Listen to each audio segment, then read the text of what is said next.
Hello everyone, I am here to help you today. I know you use this video to fall asleep, so before that, like the video and subscribe to the channel. Also, where are you from and what time are you watching? Now get comfortable and relax. The digital clock on my nightstand clicked to 3:33 a.m. Its red numbers burning into the darkness like a brand I didn't need to see it. To know the time, my body had already jolted awake exactly 17 seconds earlier, as it had done every night for the past 2 weeks. First came the cold, not the ambient chill of my apartment's faulty heating system, but something deeper like ice water replacing the blood in my veins. Then the weight on my chest as if gravity had doubled itself exclusively above my rib cage, and finally the certainty. The absolute undeniable knowledge that I was not alone. My name is Robert Mercer. I'm 52 years old, a senior accountant at Delon Associates. I've never married and never had children. I've lived in apartment 703 at the Westwood for 11 years, a building known for its security and its quiet. Until recently, I cherished that quiet. Now I dread it because in that silence I can hear what doesn't belong. I lay perfectly still, my breath shallow, barely disturbing the sheets pulled tightly across my chest. There it was again, the sound that always followed my awakening. The unmistakable rhythm of footsteps in the hallway outside my bedroom. Not the dry click of shoes or the soft padding of bare feet, but the distinct squelch of wet soles pressing against hardwood, leaving moisture with each step. Squish, slap, squish, slap, squish, slap. Something was walking back and forth in my apartment. My rational mind searched desperately for explanations, a pip leak creating the illusion of footsteps. The building settling in ways that coincidentally mimicked human movement, but deep down I knew better. The footsteps had purpose. They paced with intent, always pausing at the same spots outside my bedroom door. By the living room window in front of the antique cabinet I'd inherited from my mother. The first time it happened, I convinced myself it was a dream. The second night, I blamed it on stress tax season was approaching and our firm had just taken on several major corporate clients. By the fifth night, I'd called the building manager insisting that someone must be accessing my apartment. He checked the security logs, finding no entries on my floor during those hours. At my persistent urging, he'd even changed my locks. Though the pitying look in his eyes told me he thought I was becoming unhinged, the footsteps grew closer to my bedroom door. I felt sweat beating at my temples. Despite the cold, my heart hammering so violently I feared it might alert the intruder to my wakefulness. The wooden floor outside my bedroom creaked a specific chord that always announced visitors, and then silence. Absolute silence. Even the ambient hum of the refrigerator and the distant traffic seemed to vanish, as if the world beyond my bedroom had been temporarily erased. The doorknob turned, rotating slowly to the right. I hadn't locked it. What was the point when the presence moved freely throughout my home? Regardless of barriers, the door opened a precise 3 in, then stopped in the gap, nothing but darkness deeper than the shadows of my room. I closed my eyes, a child's defense against the monster in the closet. When I opened them again, the door had returned to its closed position, but I knew the presence had entered. The air in the room had changed, becoming dense and sand like breathing through a wet woolen blanket. I could taste salt on my tongue and smell something ancient, rotting wood, tarnished metal, and sea decay. This had been our nightly ritual for 2 weeks. It would stand there invisible but undeniable, watching me pretend to sleep until precisely 4:17 a.m., when it would leave as suddenly as a candle being extinguished. I would lie awake until dawn, my sheets soaked with sweat, my mind racing between terror and the desperate hope that I was simply losing my sanity because the alternative was somehow worse. But something changed on the 15th night. I awoke to find my collection of antique fountain pens, previously arranged by size. On my desk, rearranged in a perfect circle in the center, sat a small brass button embossed with an anchor. When I picked it up, it was ice cold and damp, as if recently retrieved from the ocean floor.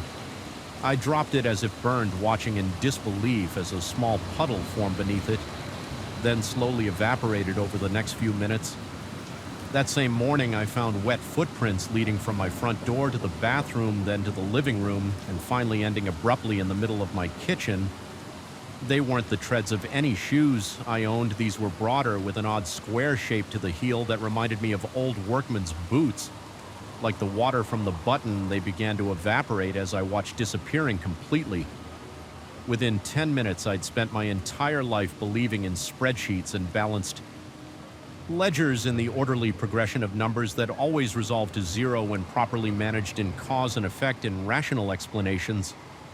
Now at 52, I found myself searching for sage bundles and protective charms online. During my lunch breaks, I declined dinner invitations from colleagues afraid to leave my apartment unattended for too long, yet equally terrified to return to it. My assistant had begun to ask if I was feeling well. I caught her staring at the dark circles under my eyes at my increasingly disheveled appearance. I'd always taken pride in my precision, in my iron shirts and perfectly knotted ties.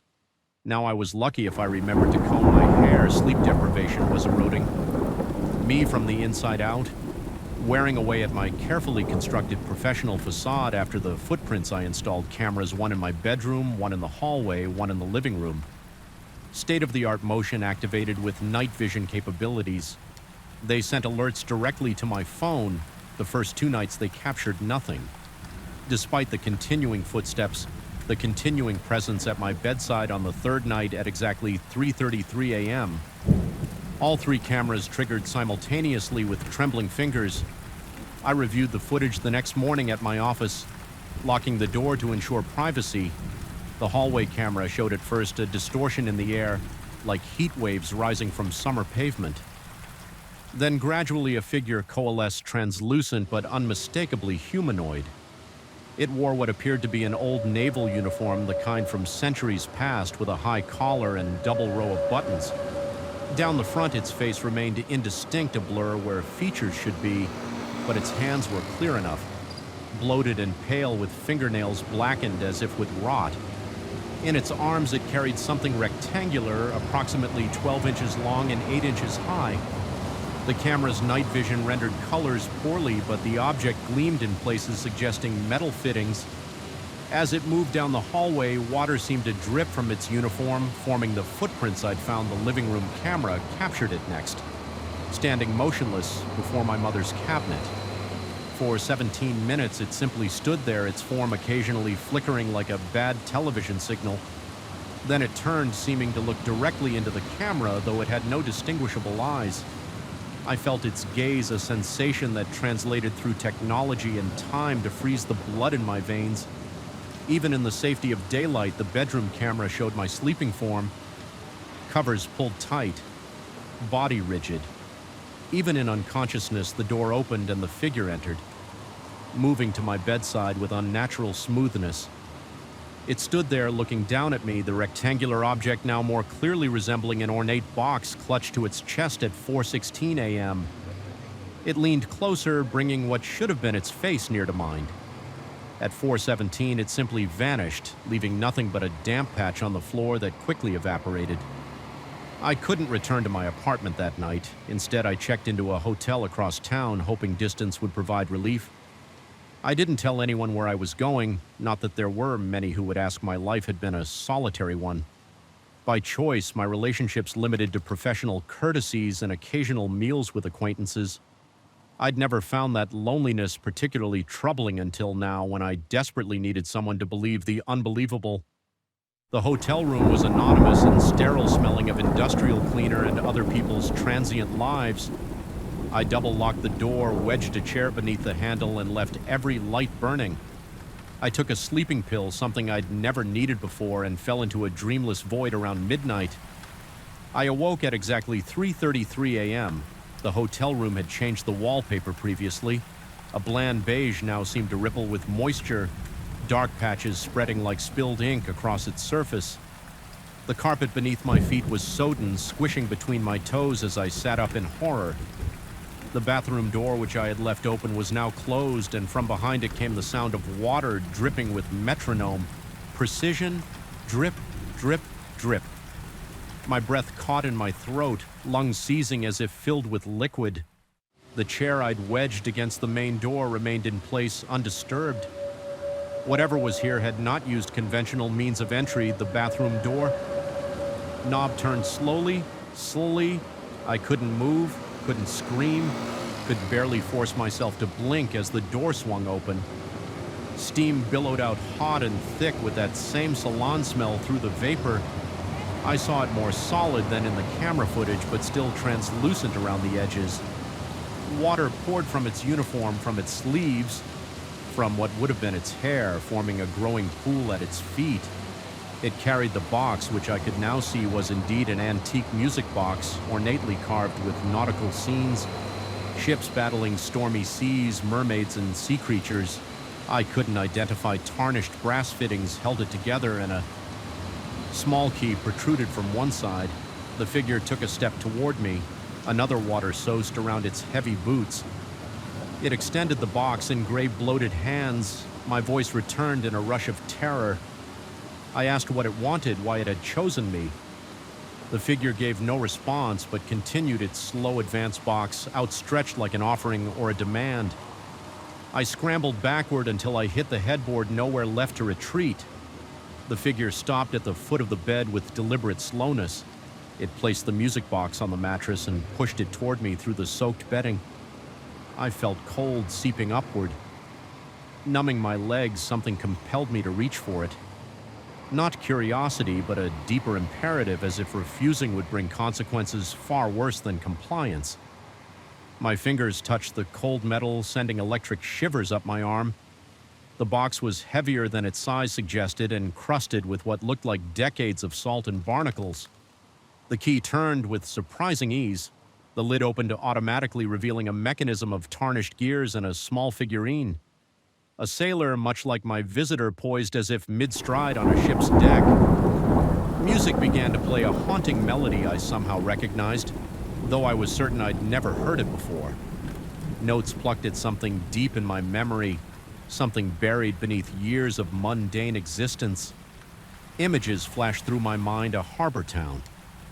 I'd never visited a ship with magnificent sails billowing in a storm, a cabin filled with maps and instruments, a mutiny, a captain proud and unforgiving locked in his quarters as the ship foundered in a tempest treasure, meant to pay a crew now sealed in a compartment flooding with seawater, a curse spat with dying breath. The sailor figurine rotated slowly, its tiny face becoming more detailed with each turn, until I recognized it not as anyone I knew, but as someone I had been in another life, another time. The music stopped abruptly. The figure at the foot of my bed wavered, its form becoming more distinct. I could see its face now, or what remained of it. After a century beneath the waves, recognition struck me with the force of a physical blow. It raised one dripping hand and pointed at me. Then at the music box, I understood with sudden terrifying clarity. This wasn't a haunting, it was a reckoning. I fled the hotel at dawn, but I knew it was pointless. Distance meant nothing to my visitor. It had found me across time. It would find me across space. I returned to my apartment. Drawn back by the same inexorable pull that had connected us from the beginning, the cameras remained in place, though I no longer needed them for confirmation. I knew what I had to do that night. I didn't fight to stay awake. I didn't barricade my door or leave the lights burning. Instead, I placed the music box, which had somehow appeared on my hotel bed when I wasn't looking on my nightstand. I showered, dressed in my best suit, and laid down precisely at midnight, hands folded across my chest like a corpse prepared for burial at 3:33 a.m.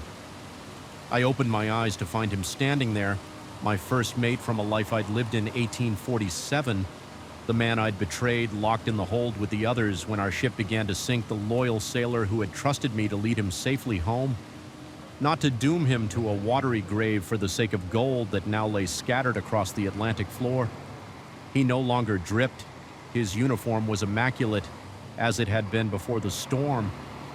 His face, once handsome and open, watched me with solemn judgment. He gestured to the music box. I nodded, understanding. At last, I had a debt to pay. Not with my life, but with the remainder of it. The coordinates were locked in the music box's melody. a code only the captain could decipher the location of the wreck of the remains of 27 good men of a treasure that meant nothing compared to the lives it had cost they deserved to be found to be returned to their families, even if only as names on a memorial to be remembered as something more than an accounting error in a shipping company's ledger. As I reached for the music box, my visitors smiled a terrible, knowing expression. We had begun a journey that would consume what remained of my orderly, solitary existence. I would become a obsessed spend. Every penny of my savings be labeled a lunatic by those who had once respected me, but I would find them. It was the only way I would ever sleep through the night again. I turned the key in the lock and the melody began once more.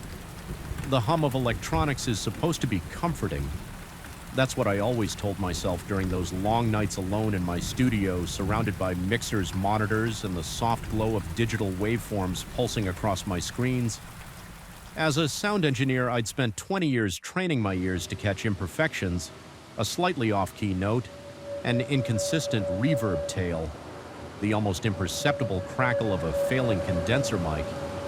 My ability to hear what others couldn't had built my reputation. But now that same gift had become my curse. It began 3 weeks ago, the digital. Clock on my studio wall read 3:17 a.m., that Leo hour when the world feels thinnest.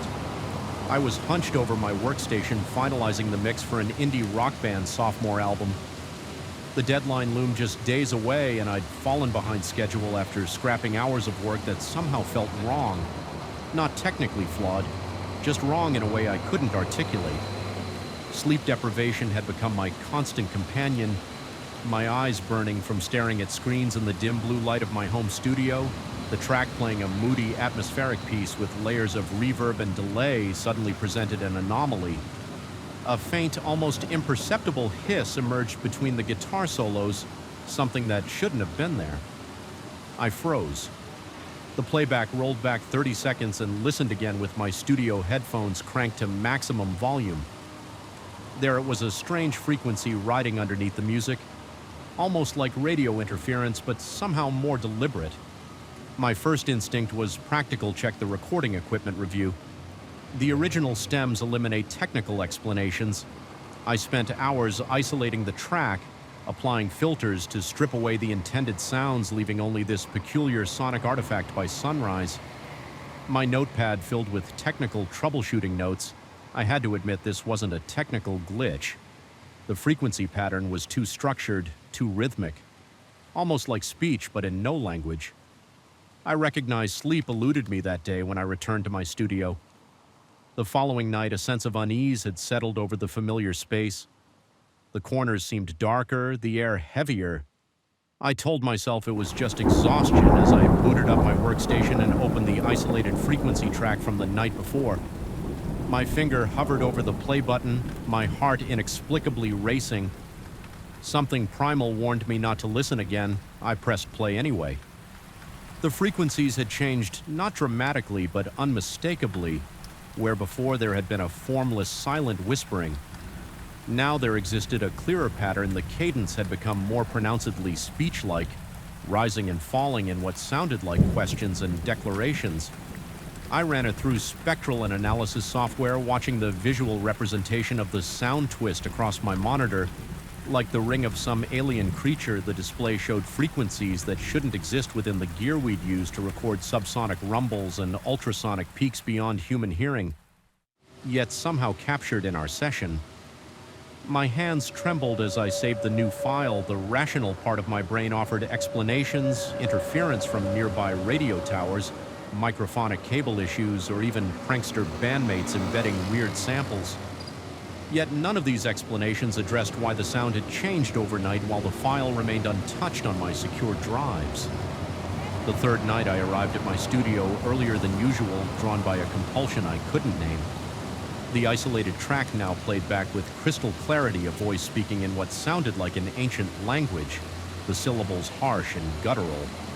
I recorded myself listening to it, watching my own expression shift from professional curiosity to dawning horror as the voice became more distinct with each playback. By the fourth night, I understood fragments of what it said by the fifth. It spoke in halting Portuguese, a language I recognized from past collaboration with a Brazilian metal band but didn't speak myself. I ran the clearest sections through translation software, the results fragmentary, but chilling help-trapped coordinates find before they. The sixth night broke my professional detachment completely. The voice now spoke directly to me using my name, describing my studio, mentioning the coffee mug positioned to my left. With unnerving accuracy, the tremor in my hands had become constant. My mouth remained perpetually dry, despite the gallons of water I consumed. Sleep, when it came at all, filled with nightmares of static-filed corridors and shadowy figures standing just beyond doorways. The voice gave coordinates, repeating them with increasing urgency. Each night for days, I resisted the compulsion to investigate, instead throwing myself into research local history radio phenomena, even paranormal forums where I lurked anonymously, afraid to share my experience directly. Eventually, my search revealed the coordinate significance an abandoned radio research facility about 40 miles outside the city. Operational from 1968 to 1974 before being abruptly decommissioned, the official record cited funding cuts, but local newspaper archives told a different story through carefully worded statements about unexplained technical difficulties and personnel departures. One archived article mentioned the facility's experimental work with extremely low-frequency transmissions designed to communicate with submerged submarines. Another, dated just before the closure, referenced an unspecified incident that had resulted in 3 technicians being hospitalized with acute psychological distress. They had reportedly been monitoring transmissions when something came back through the equipment, something that shouldn't have been possible given the one-way nature of their broadcast system. My rational mind screamed warnings as I found myself researching the most direct route to the facility. I recognized the symptoms of my deteriorating mental state: persistent insomnia, hypervigilance, auditory fixation. The voice had become my obsession, drowning out everything else. I'd stopped working on the album entirely. My professional reputation now at risk when the band called about missed deadlines. I mumbled excuses about technical problems, hearing the concern in their voices as they registered the uncharacteristic tremor in mind. Yesterday I made the drive. The facility sat in a remote clearing surrounded by dense woods, a low-slung concrete building with massive radio towers. Rising behind it, like the skeletal fingers of some buried giant, nature had begun reclaiming the site. Vines crawled up the walls and trees pushed through the cracked parking lot, but the destruction appeared haphazard and incomplete, as if the process of decay itself was somehow unnatural here. The chains on the main entrance had been cut long ago, the doors held shut only by decades of rust. My flashlight beam caught dust motes swirling in patterns that seemed to respond to my breathing. The air inside felt charged like the atmospheric pressure before a lightning strike. The silence was absolute in a way that felt engineered rather than natural, as if the building itself absorbed sound. I navigated through administrative offices still filled with abandoned paperwork, ancient coffee cups, and personal items never reclaimed by their owners. Everything lay exactly as it had been left 50 years ago, suggesting a rapid evacuation. The exit sign still glowed with a faint red light, despite the facility having no obvious power source.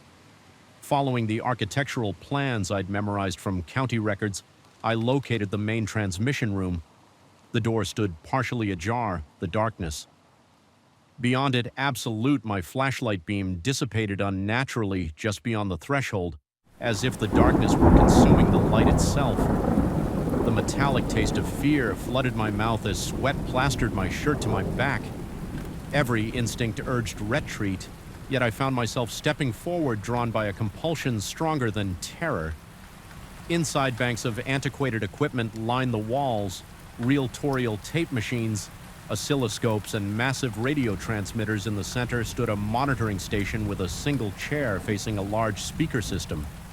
The dust covering everything remained undisturbed, save for a single path leading to that chair, as if someone had recently walked to it recently or repeatedly over decades. My flashlight finally failed completely in the perfect darkness. I became aware of a faint red indicator light blinking on one of the consoles. As my eyes adjusted, I saw more lights, awakening across the equipment panels, systems powering up in sequence though no one had touched them. A mechanical war began as tape reels started turning on their own. The speakers crackled to life with a hiss of static that resolved into the same voice I'd been isolating in my studio, only now without digital mediation. I recognized something familiar in its timbre, something that raised goosebumps along my arms and sent ice water coursing through my veins. It was my voice, older, ragged with exhaustion or pain, but unmistakably mine. The recording explained everything in fragmented sentences, interrupted by bursts of static. How I would become trapped here, how the facility's experiments had torn something in the fabric between dimensions, how the equipment had established a connection that worked across time itself, how I would spend years trying to contact my past self, my messages traveling backward. Through time embedded in recordings I would one day work on, I stumbled backward, colliding with equipment racks that should have toppled but somehow remained rigidly in place. My voice grew more insistent, explaining that I was already caught in the loop, that my presence here had activated something that couldn't be undone, that the transmission facility hadn't been abandoned because of what had come through from elsewhere, but because of what had become lodged here, a splinter of myself fractured across time. The room's single chair swiveled slowly toward me, though no one sat in it. The voice urged me to take the seat to complete the circuit. It promised answers, release an end to the paradox. My limbs moved with dreamlike heaviness as I approached the monitoring equipment. Displayed waveforms identical to those I'd obsessed over in my studio. The visualization of my own voice. Calling across decades, I grasped the edges of the recording console, my fingertips finding grooves worn into the metal grooves that matched the exact spread of my hands. How many times had I stood in this exact spot making this exact choice? In that moment of clarity, I understood my options had already collapsed to one, and yet I turned and ran through darkened corridors that stretched impossibly longer than the building's exterior. Dimensions should have allowed past equipment that activated as I passed tapes, spinning dials, tracking my escape out the main entrance where my car waited, its interior light flaring unnaturally bright. When I opened the door, I drove home in a daze, my hands shaking so violently I could barely grip the steering wheel. The engine produced harmonics that matched the frequencies from the recordings. The radio cycled through stations without my touch, fragments of broadcasts merging into messages, meant specifically for me back in my studio. Now I'm recording this account while I still remember, while I still believe it happened, because with each hour that passes, the certainty fades. Reality seems to be revising itself around me. The original recording that started everything, I can no longer find it in my project files. The research about the facility deleted from my browser history, though I never touched it. My reflection in the studio monitors shows exhaustion, but also something else, a subtle asynchronicity, as if my movements register a fraction of a second before I make them. Sometimes in my peripheral vision, I see myself standing in the corner of the room, watching with eyes that hold decades of patience. The deadline for the album has somehow reset itself.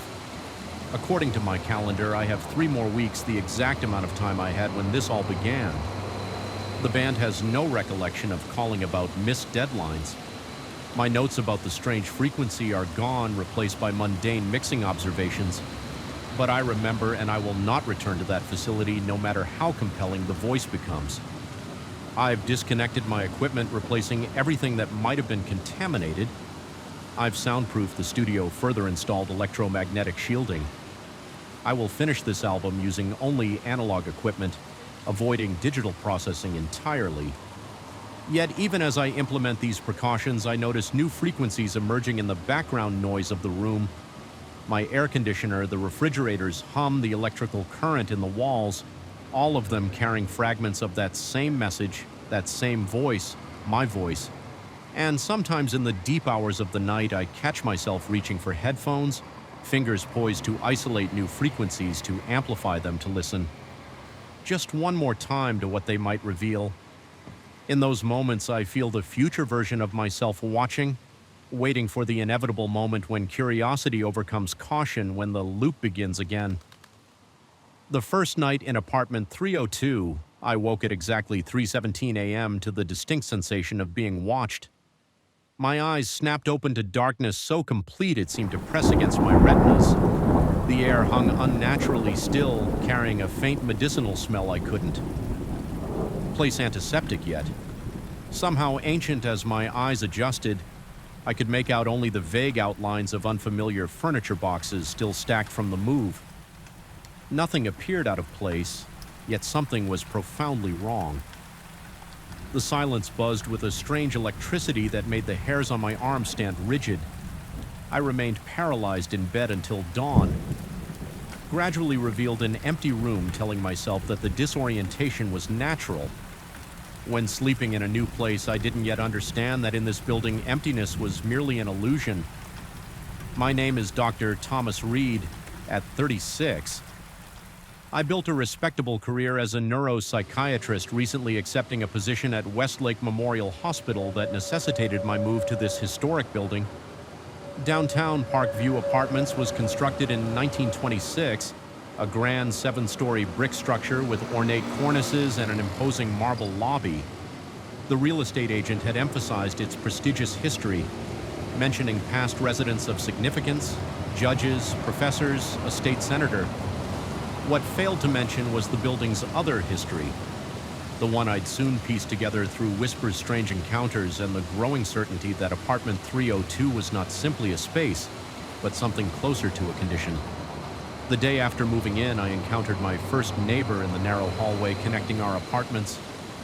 Mrs. Avery from 303, a thin woman with steel gray hair pulled back so severely it seemed to stretch her skin, was locking her door as I exited mine. Upon seeing me, she froze, key suspended. Mid-turn, her eyes widened slightly before narrowing in calculation. I offered a standard greeting, extending my hand and introducing myself as the new tenant in 302. She stared at my outstretched hand as if I'd presented her with a dead animal, then clutched her handbag closer to her body. In a voice barely above a whisper, she asked if I'd been selected for the apartment before I could question what she meant. She hurried past me toward the elevator, her shoulders hunched as if expecting a blow from behind. That evening, I found an envelope that had been slipped under my door while I was unpacking. It was addressed to the occupant apartment 302, but when I opened it, the letter inside was addressed to someone named Marcus Whitley. The contents were baffling, a single page covered with intricate symbols, forming a circle with text inside reading the convergence approaches. Your attendance at the gathering is both expected and acquired. The signs have been confirmed. At the bottom was a date exactly 1 month from that day, and a crude drawing of what appeared to be my building.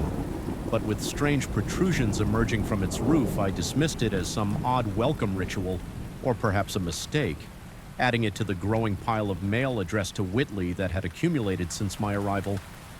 Curious, I performed a quick internet search for the name, but found nothing of note connected to my address that night. I heard it for the first time. The murmuring, it began as a subtle vibration, almost imperceptible, emanating from the wall shared with apartment 301. Initially, I assumed my neighbor was watching television or having a conversation, but as I pressed my ear against the cool plaster, I realized the cadence was wrong. The sounds had rhythm, but lacked the natural rises and falls of normal speech. They maintained a constant monotonous pattern like a prayer or chant repeated endlessly according to the building directory apartment. 301 was vacant over the following days. My attempts to connect with other residents proved increasingly unsettling in the elevator. Conversations would halt abruptly when I entered in the laundry room. Fellow tenants would gather their belongings and leave without acknowledging my presence. Once catching a glimpse of my reflection in the polished brass mailbox panel, I noticed 3 residents standing behind me, watching intently. When I turned, they quickly dispersed, avoiding eye contact. The building manager, a perpetually sweating man named Carlson, seemed the only person willing to engage with me, though even his interactions were strained when I inquired about the previous tenant. His face paled visibly. He claimed such information was confidential, but when pressed, reluctantly mentioned that Whitley had relocated suddenly due to health concerns. When I asked directly about the strange behavior of other residents, He laughed too loudly and suggested that city people were simply more reserved than those in the suburbs. 2 weeks into my residency, I began experiencing time slips. I would sit down to read medical journals at 8 in the evening, only to suddenly find myself staring at a wall of incomprehensible symbols. I'd apparently drawn myself the clock, showing 3 hours had passed. My sleep became fractured by episodes of paralysis during which I could have sworn the ceiling above me rippled like water. Most disturbing were the mornings I woke to find my furniture rearranged in subtle ways, a chair angled differently, my desk moved 3 inches to the left, books reorganized by some system I couldn't decipher. My professional training suggested these might be symptoms of stress, perhaps even the onset of a dissociative disorder. I began keeping meticulous notes of these occurrences, establishing a document timeline. To ground myself, these notes soon revealed patterns. The disturbances intensified during the new moon, subsided briefly, then resumed with greater frequency as the circle of strange mail correspondences addressed to Whitley increased. The most alarming development occurred when I discovered a small door in my bedroom closet previously hidden behind hanging suits.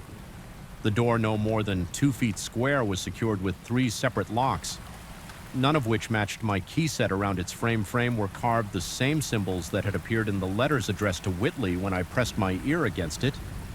The murmuring I'd heard through the wall seemed to intensify, gaining an almost gleeful quality. My investigation took a deliberate turn when I decided to access hospital records. Using my medical credentials, I searched for patients named Marcus Whitley. I found 1 deceased in 1978, 1 currently under treatment for liver failure, and 1 admitted to the psychiatric ward 4 months ago with symptoms of extreme paranoia and delusions. The attending physician had noted the patient's insistence that his neighbors were preparing him for some ritual involving the thinning of barriers between worlds.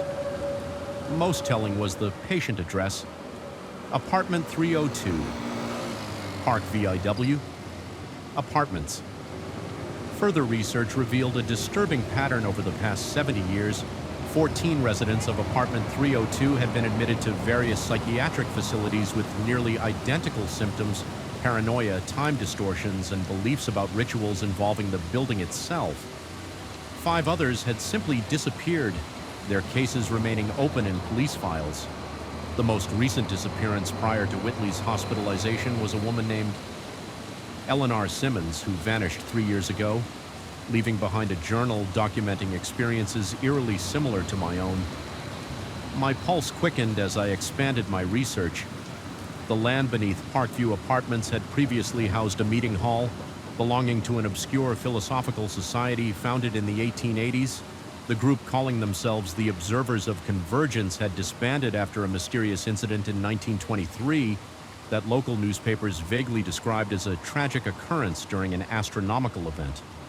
The society symbol I discovered with a stomach-dropping sensation matched exactly the circular pattern appearing on the letters addressed to Whitley. As my investigation deepened, so did the intensity of strange occurrences in my apartment. The murmuring from the walls became audible without pressing my ear against them. Objects would disappear only to reappear days later in impossible locations. My stethoscope inside a sealed container of coffee, my watch found frozen inside an ice cube in the freezer.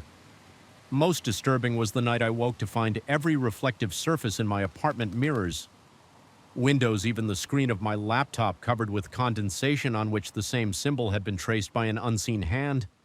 My professional rationality began crumbling. I installed cameras that mysteriously recorded only static during the night hours. I scheduled appointments with colleagues to discuss my symptoms, only to find myself inexplicably canceling them at the last minute. With no memory of having done so, my notes became increasingly disorganized. Pages, sometimes rearranged overnight into patterns that, viewed from above, formed larger versions of the symbol. The breaking point came when I received mail addressed to me, not Whitley. For the first time since moving in, the envelope contained a formal invitation to the gathering of Convergence scheduled for the following night in the building's basement, a space I hadn't known existed. The invitation bore the signatures of every resident in the building, including Mrs. Avery from 303, whose signature was notably larger than the others. Most disturbingly, at the bottom of the invitation was my own signature, perfect in every detail. Though I had no memory of signing it that night, the small door in my closet unlocked itself. The series of clicks woke me from shallow sleep, each lock disengaging with a sound like bones. Breaking my bedroom had filled with a thick greenish mist that seemed to pulse with its own internal light. From beyond the now open closet door came not darkness, but a soft pulsating glow. The murmuring had reached a fevered pitch, now clearly recognizable as my own name, repeated in countless voices, each with subtle variations in tone and urgency. My body moved toward the door without conscious command. My medical training screamed warnings about hallucinations, delusions, the need for immediate psychiatric intervention. Yet another part of me, a part growing stronger by the second, recognized something ancient and inevitable in what was happening. The pattern of tenants in apartment 302, the building's history. The convergence mentioned in the letters all seemed to form a coherent narrative, leading to this moment standing before the open closet door. I faced a choice that didn't feel like a choice at all. Beyond the small opening was not the expected building infrastructure, but a vast, impossible space filled with shifting geometries and colors that existed beyond the visible spectrum, somehow perceivable, yet indescribable. Floating within this space were dozens of figures, each wearing the faces of building residents, yet somehow wrong, too symmetrical, expressions too fixed among them. I recognized faces from photographs in my research, previous occupants of apartment 302, including Marcus Whitley and Eleanor Simmons, their expressions tranquil yet vacant. In that moment, professional rationality provided one final desperate theory: a gas leak perhaps causing mass hallucinations and delusions that had affected residents for decades, particularly concentrated in apartment 302. Due to some quirk of the ventilation system, this would explain the consistent symptoms, the shared delusions, the building's troubled history. I grasped this explanation like a drowning man clutching driftwood. Even as the figures beyond the door extended their hands toward me in perfect synchronization, I stumbled backward, the cold sweat of terror drenching my clothes with tremendous effort. I forced the small door closed and fled the apartment. Racing down 7 flights of stairs, I burst into the night air, gasping as if surfacing from deep water. I spent the night in my car, shivering. Despite the warm spring temperature, watching the windows of Park View apartments. Every window was dark except for 302, which pulsed with that same greenish light I'd seen in my bedroom morning, found me exhausted but resolute. I would not return to the apartment except to retrieve essential belongings, and even then, not alone. I contacted a colleague, Dr. Sarah Chen, explaining I needed her help with an urgent matter. She agreed to meet me at the building that afternoon upon our arrival. The lobby was deserted. The elevator responded immediately to my call, something that had never happened before as we ascended to the 3rd floor. Sarah commented on the building's unusual silence. The hallway to 302 stretched longer than I remembered the numbered doors, seemingly farther apart. At my apartment door, I hesitated, key in hand, as Sarah placed a steadying hand on my shoulder. The apartment we entered was immaculate. Not a single sign of the previous night's events. No condensation on surfaces, no rearranged furniture, no green mist. Most significantly, the small door in my closet had vanished, replaced by a solid wall. Sarah explored the apartment with clinical interest while I stood frozen in the center of the living room, unable to reconcile this normalized space with my experiences. As Sarah examined the stack of mail addressed to Whitley, her expression grew concerned. She pointed out what I had somehow missed. Every letter bore the same postmark date. Despite arriving over several weeks, more alarmingly, they all listed my name as the sender. Knock at the door interrupted our discussion. Mrs. Avery stood in the hallway, her severe expression softened into something like pity. She explained that she was heading the residence committee and wanted to personally invite me to a building meeting that evening in the community room. Something in her too wide smile and unwavering gaze triggered a cascade of warning signals in my mind when Sarah introduced herself as my colleague. Mrs. Abernathy's expression flickered briefly to confusion, then back to that fixed smile. She insisted the meeting was for residents only, but we were welcome to speak privately in her apartment to discuss any concerns. I declined politely. Citing work commitments as Mrs. Avery turned to leave, she paused, remarking that I seemed much more adaptable than Mr. Whitley had been. The observation was delivered with such cold calculation that even Sarah, who had heard none of my previous experiences, tensed visibly beside me. After gathering essential belongings, we left Parkview Apartments in Sarah's car. I finally shared the full extent of my experiences and research, rather than dismissing them. She listened intently, occasionally asking clarifying questions that revealed her genuine concern. When I finished, she offered not psychological diagnosis, but a key to her guest room, insisting I stay there until I could find new accommodations that evening. Watching the local news in Sarah's apart across town, a brief segment caught my attention. A small fire had been reported at Parkview Apartments, specifically in Unit 302. No injuries were reported and damage was contained to that single unit. The cause was under investigation, but initial reports suggested an electrical issue. 3 days later, I received a certified letter from Carlson, the building manager. The apartment had been declared uninhabitable due to fire damage, and my security deposit would be refunded in full. Enclosed was a check and a short handwritten note. The gathering has been postponed. Your participation will be required at a later date. We have your forwarding address. I moved to a different city the following week, accepting a position at a smaller hospital that represented a step down in my career. I've changed my phone number, deleted social media accounts, even considered changing my name. Yet sometimes in the moments between wakefulness and sleep, I hear the murmuring again. My name repeated in countless variations, growing steadily closer, and I wonder how long until apartment 302 finds me again. The first night I slept at Thornwood Estate, I woke at precisely 3:17 a.m. to the sound of scratching. Not the familiar scratching of branches against windows or rodents and walls, but the methodical scratching of pen against paper, close, persistent, impossible. I sat upright in my temporary bed, surrounded by tarps and construction materials, my heart hammering against my ribs. The sound stopped abruptly. The darkness pressed against my eyes as I strained to listen, but all I could hear was the old house settling in my own shallow breathing. I told myself it was nothing, just the mind playing tricks in an unfamiliar place. But even as I lay back down, I couldn't shake the sensation of eyes watching from the darkness. Regarding me with cold curiosity, my name is Daniel Mercer, and I've been an architect for nearly 15 years, specializing in historical renovations.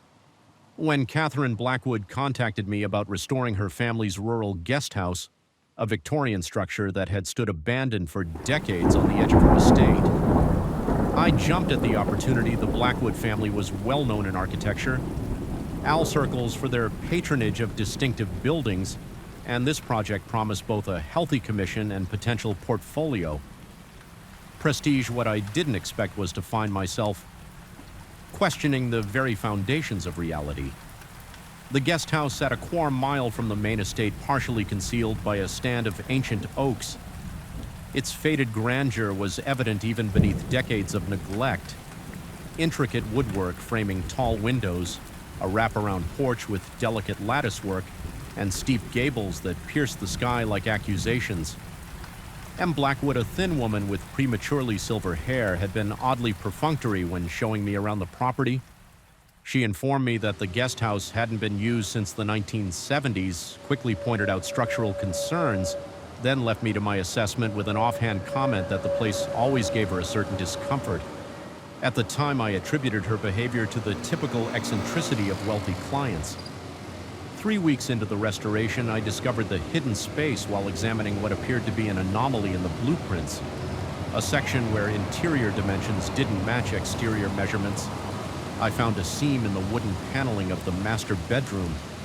It took considerable effort to pry open the concealed door, its edges sealed by decades of paint, and settling behind it lay a narrow space barely 4 feet wide but running the length of the wall, a secret passage of sorts. The air inside carried tar, the dense, undisturbed must of long abandonment, thick with dust and the sweet, sour smell of decaying paper. That's where I found the diary, a leather-bound journal wedged on a small shelf, its cover cracked and faded to the color of dried blood.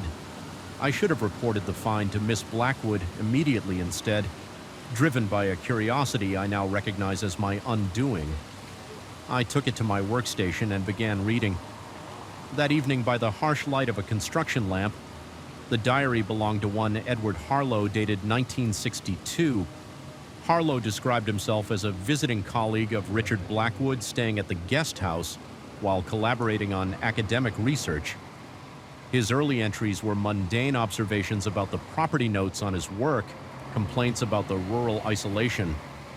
Then, roughly 3 weeks into his stay, the entries changed. Harlow began documenting strange occurrences, personal items rearranged while he slept. The persistent sensation of being watched and whispers that seemed to emanate from within the walls themselves. I should have been skeptical. The rational part of my mind insisted this was merely the record of a man's psychological deterioration, perhaps triggered by isolation. Yet as I read his increasingly frantic entries, a heavy dread settled in my stomach because I had noticed things too small, things I'd dismissed, tools that weren't where I'd left them. Cold spots in rooms despite the summer heat, the sound of footsteps overhead when I knew the upper floors were empty. The following morning, I arrived early to continue work on the East Wing. The moment I stepped through the door, I sensed something had changed. The house felt alert, expectant. I told myself I was being ridiculous, that reading the diary had simply primed my imagination for ghostly encounters. I focused on my work, meticulously measuring the parlor for restoration of the original crown. Molding around midday, I took a break to review my notes and felt my blood freeze in my veins. Alongside my neat architectural notations were phrases I had no memory of writing. The whispers are clearer at night. They know I found it. The handwriting was unmistakably mine, yet slightly altered. The loops more pronounced, the pressure heavier on downstrokes. I stared at the words until my vision blurred. Trying to recall writing them, nothing. I flipped through the notebook, finding more unfamiliar notations scattered throughout. Check behind the fireplace. The east bedroom window is where he saw it. First, don't sleep in the house. My hand shook so badly I dropped the notebook. I told myself there had to be a logical explanation. Perhaps I'd written the notes while half asleep, or maybe stress was causing brief dissociative episodes. I didn't believe either explanation, but they were preferable to the alternative, that something in this house was reaching into my mind. Guiding my hand, I sought refuge in work, driving myself to exhaustion with physical labor, ripping out rotted floorboards, stripping layers of wallpaper, anything to occupy my hands and quiet my mind. When evening came, I forced myself to leave, despite a strange rel and that tugged at me like an invisible thread. That night in my apartment, I compared the diary's handwriting to my own mysterious notes. The resemblance was uncanny, not identical, but as if the same hand had written both with decades between. I barely slept the next week, brought escalating disturbances. I began finding pages torn from Harrow's diary, placed in locations I was about to work on, always featuring passages relevant to that specific area when I started restoring the dining room. Wainscoting a page describing whispers emanating from that very wall appeared on my toolbox before examining the upstairs plumbing. Found a crumpled page detailing Harrow's encounter with a mirror that showed reflections that moved independently. I considered abandoning the project but couldn't bring myself to do it. Whether from professional pride, financial necessity, or something darker I couldn't name, I felt compelled to continue. Instead, I decided to spend a night in the guest house, hoping to either confirm my fears or dispel them. I told no one of my plans, simply bringing a sleeping bag and basic provisions after my crew left for the day. The house transformed after sunset shadows stretched and contracted in ways that defied the movement of my work. Light the floorboards released sighs and moans that seemed to form half-words. I positioned myself in the parlor, Harrow's diary beside me, and waited for hours. Nothing happened beyond the normal settling of an old structure. Then at 3:17 a.m., the precise time I'd awakened during my previous overnight stay, the temperature plummeted. My breath clouded before me as I huddled deeper into my sleeping bag, watching the doorway with wide eyes. The scratching began, that same sound of pen on paper. It came from everywhere and nowhere. I fumbled for my flashlight, casting its beam around the empty room. The sound continued, growing more frantic, then silence. I heard footsteps crossing the floor above me. Deliberate and measured, a door opened and closed. More footsteps now on the stairs. Paralysis gripped me, my muscles locked, refusing to obey the desperate commands to run. The footsteps reached the bottom of the stairs, paused, then continued toward the parlor. I sat rigid, heart thundering, mouth dry as sand, as I watched the empty doorway. Nothing appeared yet. The footsteps entered the room, circling my position with deliberate slowness. The air around me moved as if disturbed by someone or something. Examining me from all angles, I felt breath on the back of my neck, cold, stale wrong, and a whisper too faint to decipher. When my paralysis finally broke, I scrambled backward until I hit the wall, sweeping my flashlight in Y arcs through the empty room. The presence retreated, and with it the unnatural cold. I spent the remainder of the night pressed against the wall, too terrified to close my eyes. Waiting for dawn with desperate intensity, the morning light brought no comfort. As I gathered my things to leave, my eyes fell on the diary, open to a page I hadn't read before. The entry described my exact actions from the previous night, written in handwriting that was a perfect fusion of hairstyle in my own. The final line read, "Soon, you'll understand that the house doesn't just record, it transforms." I should have left, then reported myself ill and never returned. Instead, driven by a compulsion I couldn't explain, I continued the restoration. My crew noticed my deterioration, the dark circles under my eyes, my jumpiness, my tendency to stare at walls as if listening for something. Beyond them, they attributed it to project stress and deadline pressure. I let them believe it. The diary continued its impossible chronicle, adding new entries that detailed my experiences before they happened. I began finding my own notebook filled with detailed plans for modifications to the house, alterations I would never consciously consider designed to recreate the building's original configuration, including hidden spaces and sealed rooms. Not in any official blueprint, my handwriting continued, its gradual metamorphosis becoming increasingly indistinguishable from Harlow's worse. I began experiencing blackouts, moments where time simply vanished. I would find myself in different rooms with no memory of how I got there, tools in my hands that I didn't remember picking up. Working on modifications I hadn't planned during one such episode, I apparently dismissed my entire crew early, telling them I needed to focus on specialized work. I have no recollection of this, only returning to awareness at sunset alone in the house, standing before a wall I'd partially demolished to reveal another hidden compartment. Inside was a collection of diaries identical to Harlow's, each bearing different names and dates spanning back to the house's construction. In 1879, I pulled one at random belonging to a Margaret Woodhill dated 1923 and found the same progression: curiosity, discovery, paranoia, and ultimately transformation with shaking hands. I opened the last pages of Harrow's diary, which I'd previously avoided. Dreading what I might find, the final entry was dated exactly 1 month after the discovery of the hidden passage. The transition is nearly complete. I understand now this house was designed as a vessel, not for habitation, but for preservation. The walls don't merely contain space, they contain consciousness. I am not the first to be absorbed, nor will I be the last. Each of us adds to the collective, each of us strengthens the whole.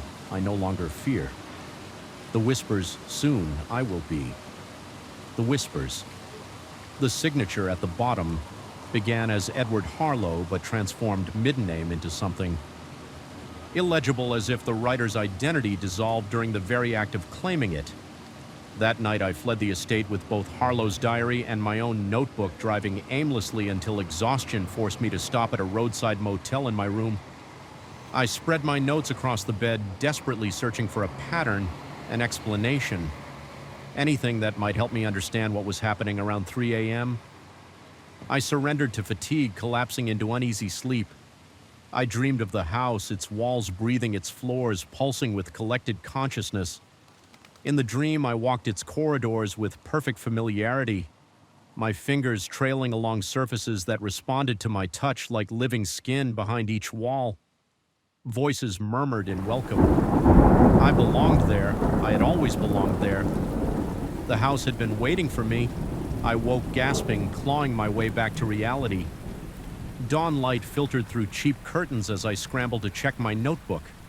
New writing-covered pages I was certain had been blank detailed sketches of the guest house with annotations indicating further hidden chambers and a meticulous construction schedule for renovations that would take exactly 1 more month to complete. The handwriting was no longer a hybrid of styles. It was Edward Harrow's precise and fluid, with no trace of my own hesitant architect's scroll.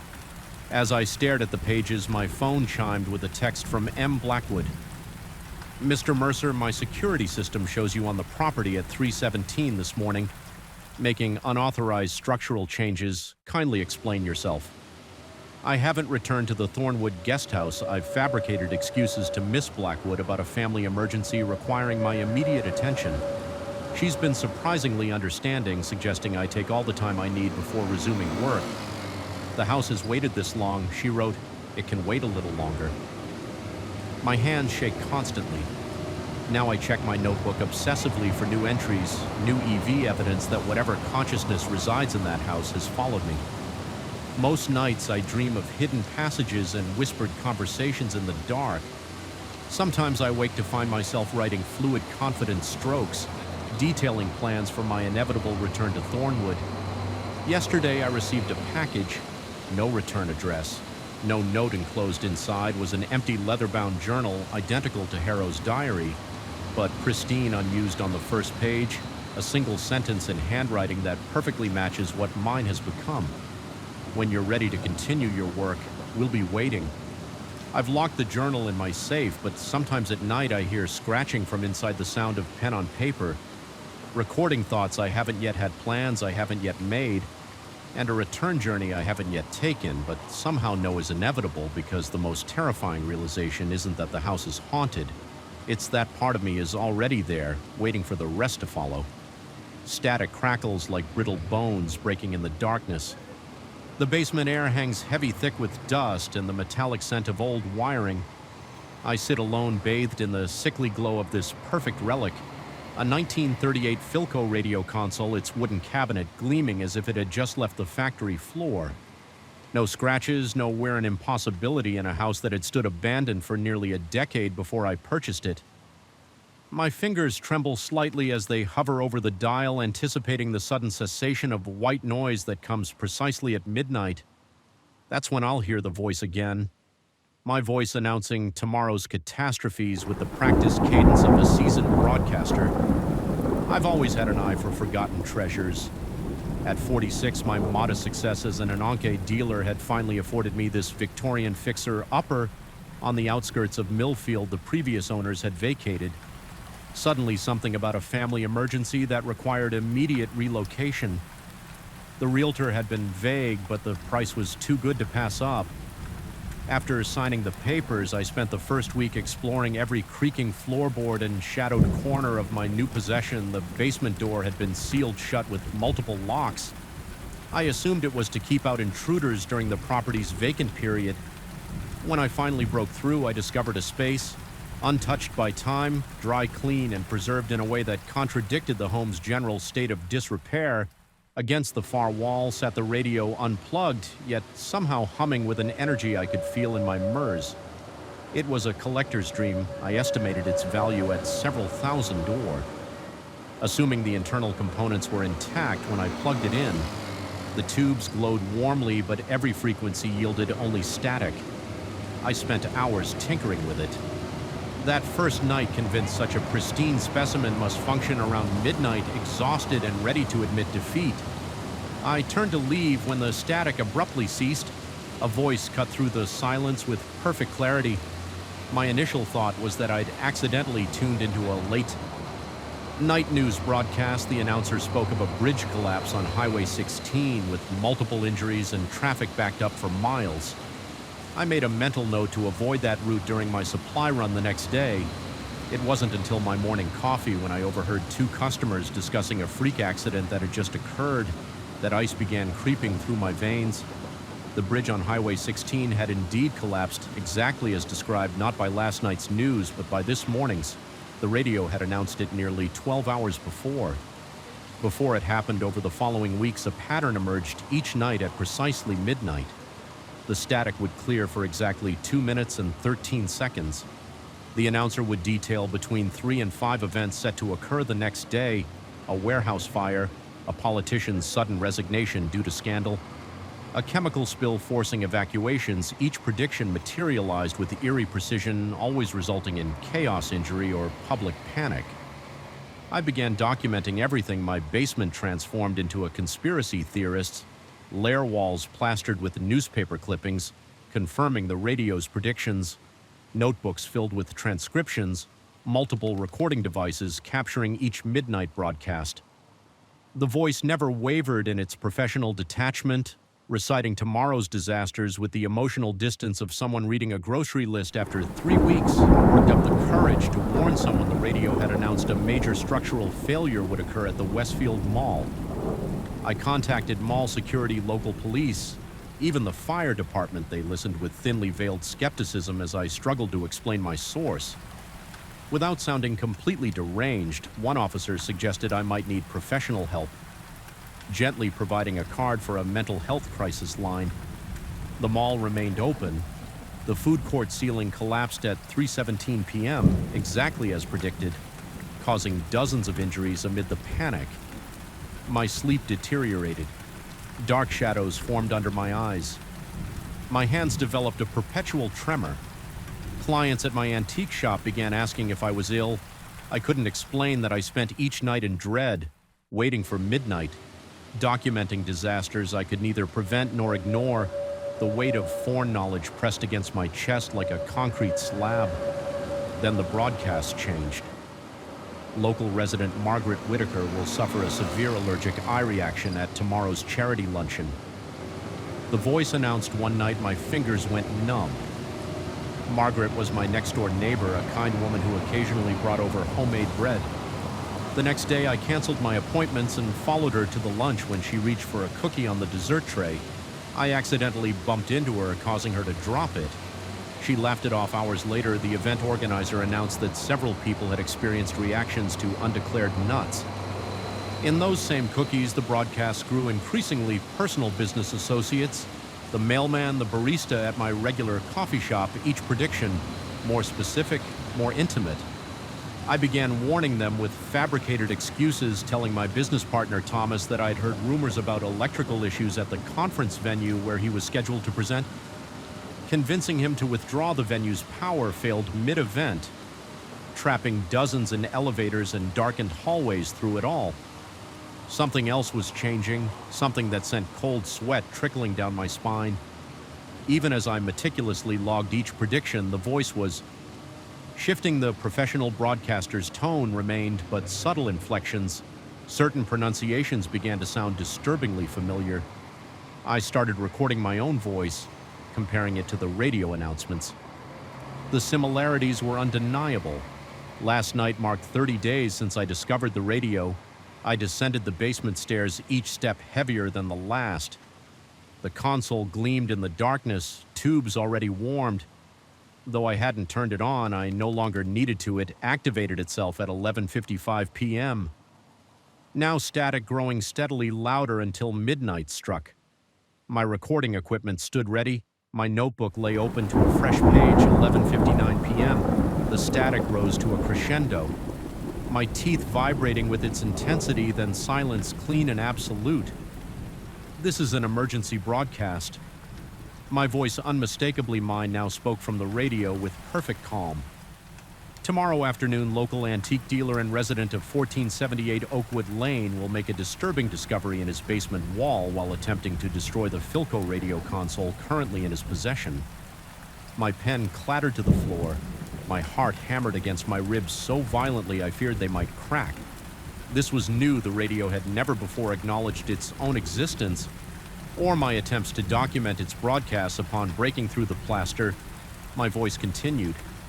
He will find evidence connecting the home's previous 5 owners to a series of unexplained disappearances dating back to 1939 when the radio was first. Manufactured. Each owner attempted to destroy the radio before becoming the voice of the broadcast themselves. The room tilted around me. Black spots danced in my vision.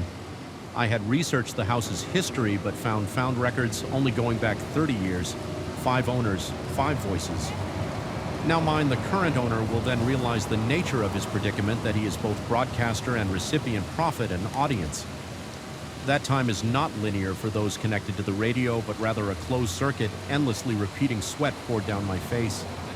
Despite the basement's chill, I lunged for the radio fingers, scrabbling for the power cord, but it continued broadcasting. Despite being unplugged in his panic, he will attempt to flee the house, only to find himself unable to cross the property line. His subsequent efforts to contact the outside world will fail, as his phone service, internet connection, and other communication methods inexplicably malfunction. My legs gave out. I collapsed onto the cold concrete floor, the radio's light casting my shadow large and distorted against the wall. The authorities concerned after his uncharacteristic absence from work will conduct a welfare check. They will find the house apparently empty with no sign of disturbance or foul play. The case will eventually be classified as an unexplained disappearance. The house will be sold to a new owner and the cycle will continue.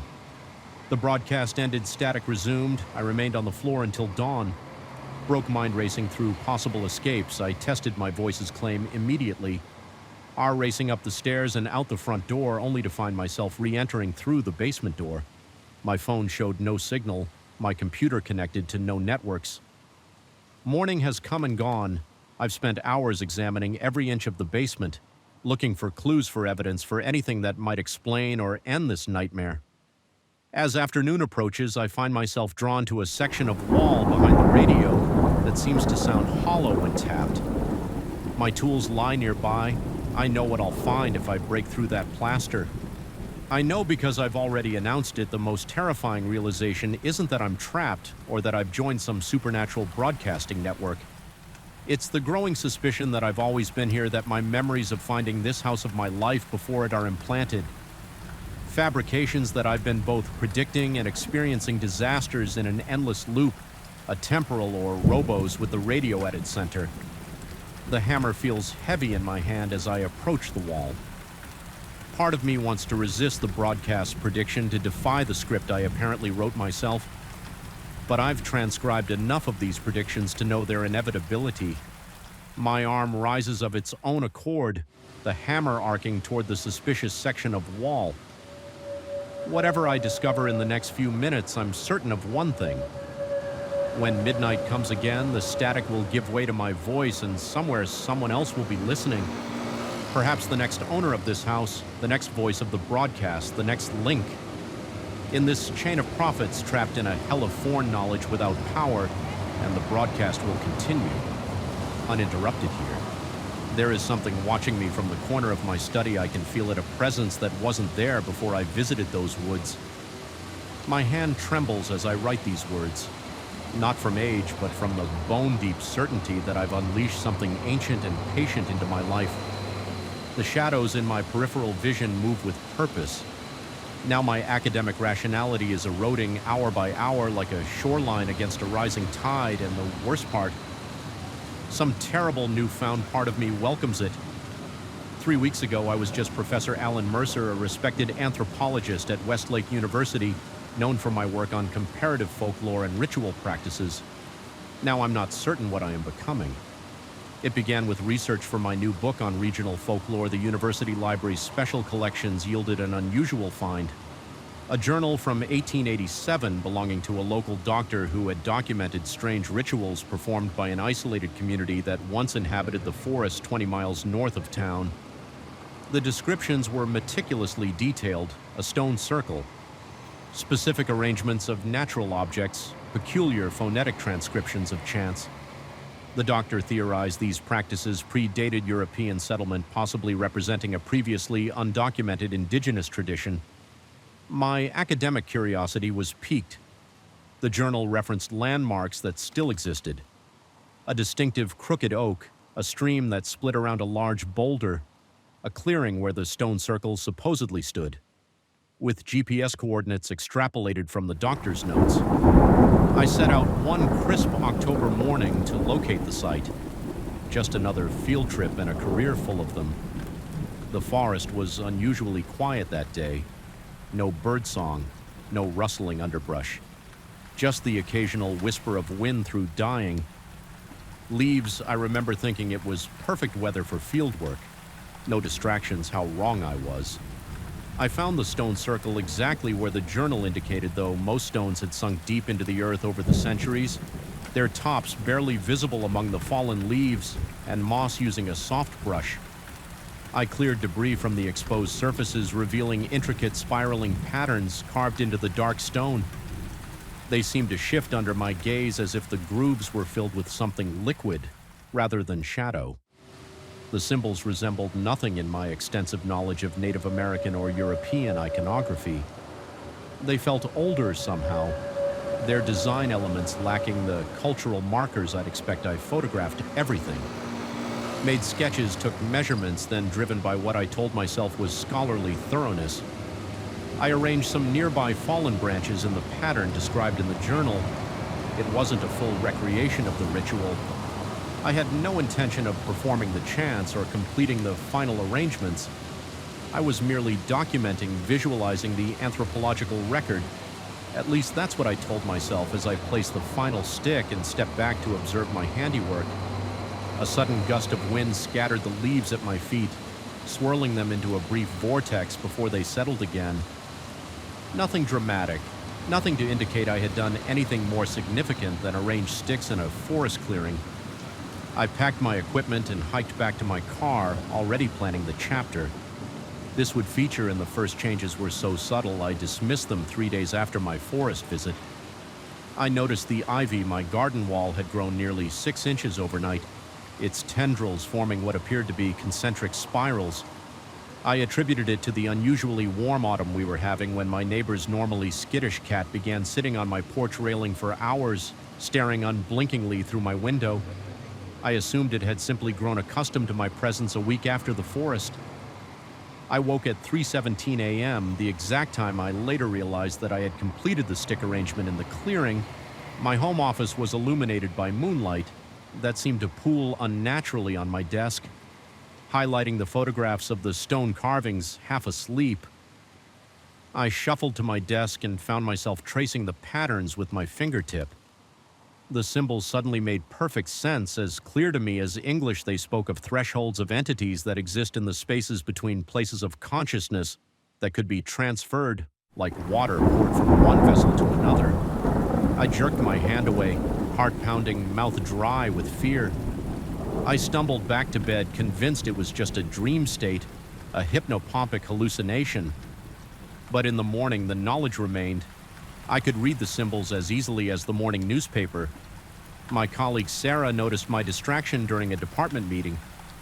She asked if I was feeling all right, mentioned that my hands were shaking.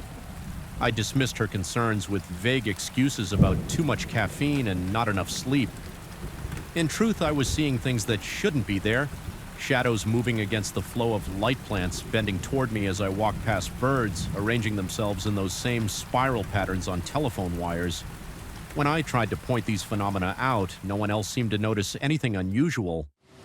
Sarah suggested I consider taking some time off her voice, carrying the kind of careful concern reserved for those experiencing mental health crisis. Perhaps she was right. Perhaps this was simply exhaustion coupled with an aging mind. Susceptibility to suggestion, I resolved to take a week's vacation to rest and reset my perspective. That night marked the beginning of the dreams. I closed my eyes in my bedroom but opened them in the forest clearing. Everything was sharper, there more vivid than reality. Colors more saturated, sounds more distinct, smells more complex. The stone circle glowed with a faint luminescence that pulsed like a heartbeat, and I wasn't alone. They lurked just beyond the circle forms that seemed composed of forest debris and shadow, vaguely humanoid but wrong in ways my waking mind couldn't fully process. They whispered in a language that scraped at my consciousness, yet I understood every word. They were ancient. They explained without speaking they had been there before. Humans walked upright before mammals before the trees. They existed in a layer of reality adjacent to our own, able to observe but rarely interact except through rituals like the one I had begun. I woke drenched in sweat. My sheets twisted around my legs like binding ropes. Morning light streamed through my window, but it brought no comfort. The dream had been too vivid, too coherent to dismiss, and there on my forearm was a perfect spiral pattern pressed into the skin as if I'd slept on something that left an impression. But my sheets and mattress bore no such pattern. Over the next few days, my home became a place of subtle wrongness, the plants in my garden grew explosively, their stems and leaves forming those same spiral patterns. Birds congregated in my yard in unnatural numbers, falling silent when I appeared, their heads turning in unison to track my movements. At night, I would catch glimpses of something moving through my house. Not a physical presence, but a disturb in the air like heat. Shimmer given form, my dreams continued to take me back to the stone circle each night. The entities, I had begun to think of them as the Watchers, moved closer, their forms becoming more defined. They were teaching me things, how to see the currents of energy flowing through living things, how to understand the language of roots and fungi, how to perceive the slow thoughts of stones. I began to suspect that these weren't dreams at all, but actual journeys. My consciousness was being drawn out of my body while I slept, pulled back to the ritual site to continue what I had unwittingly started. I tried staying awake, coffee, energy drinks, loud music, cold showers. Nothing worked for long. Eventually, exhaustion would claim me and I would find myself back in the clearing. Once in desperation, I drove to a hotel 50 miles away. It made no difference. Distance seemed meaningless to whatever force now had its hooks in my mind. My waking hours became increasingly difficult to navigate. I canceled my classes claiming illness. I stopped answering calls from colleagues. Food lost its taste. Music, its melody, only the symbols from the stones held any meaning. Now I began carving them into my furniture, painting them on my walls, arranging my possessions in spiral patterns without realizing I was doing it. Until the task was complete, the Watchers told me I was changing, becoming a bridge. The ritual I had begun was a transformation, not an invocation. They had been waiting for centuries for someone to re-establish contact. The doctor whose journal I had found had done the same. They revealed but had resisted the completion of the process. I saw his fate during one of my dreams, his mind fractured as he fought against the transformation, leaving him a hollow shell confined to an assault until his body eventually surrendered. I understood then that I had two choices: complete the ritual or destroy my mind in resistance. Yesterday, I returned to the stone circle in my physical form. For the first time since that initial visit, the forest seemed to welcome me, branches bending to clear my path, animals emerging to watch my passage with knowing eyes. The clearing had changed. The stones had risen further from the earth, their carvings freshly distinct as if newly cut.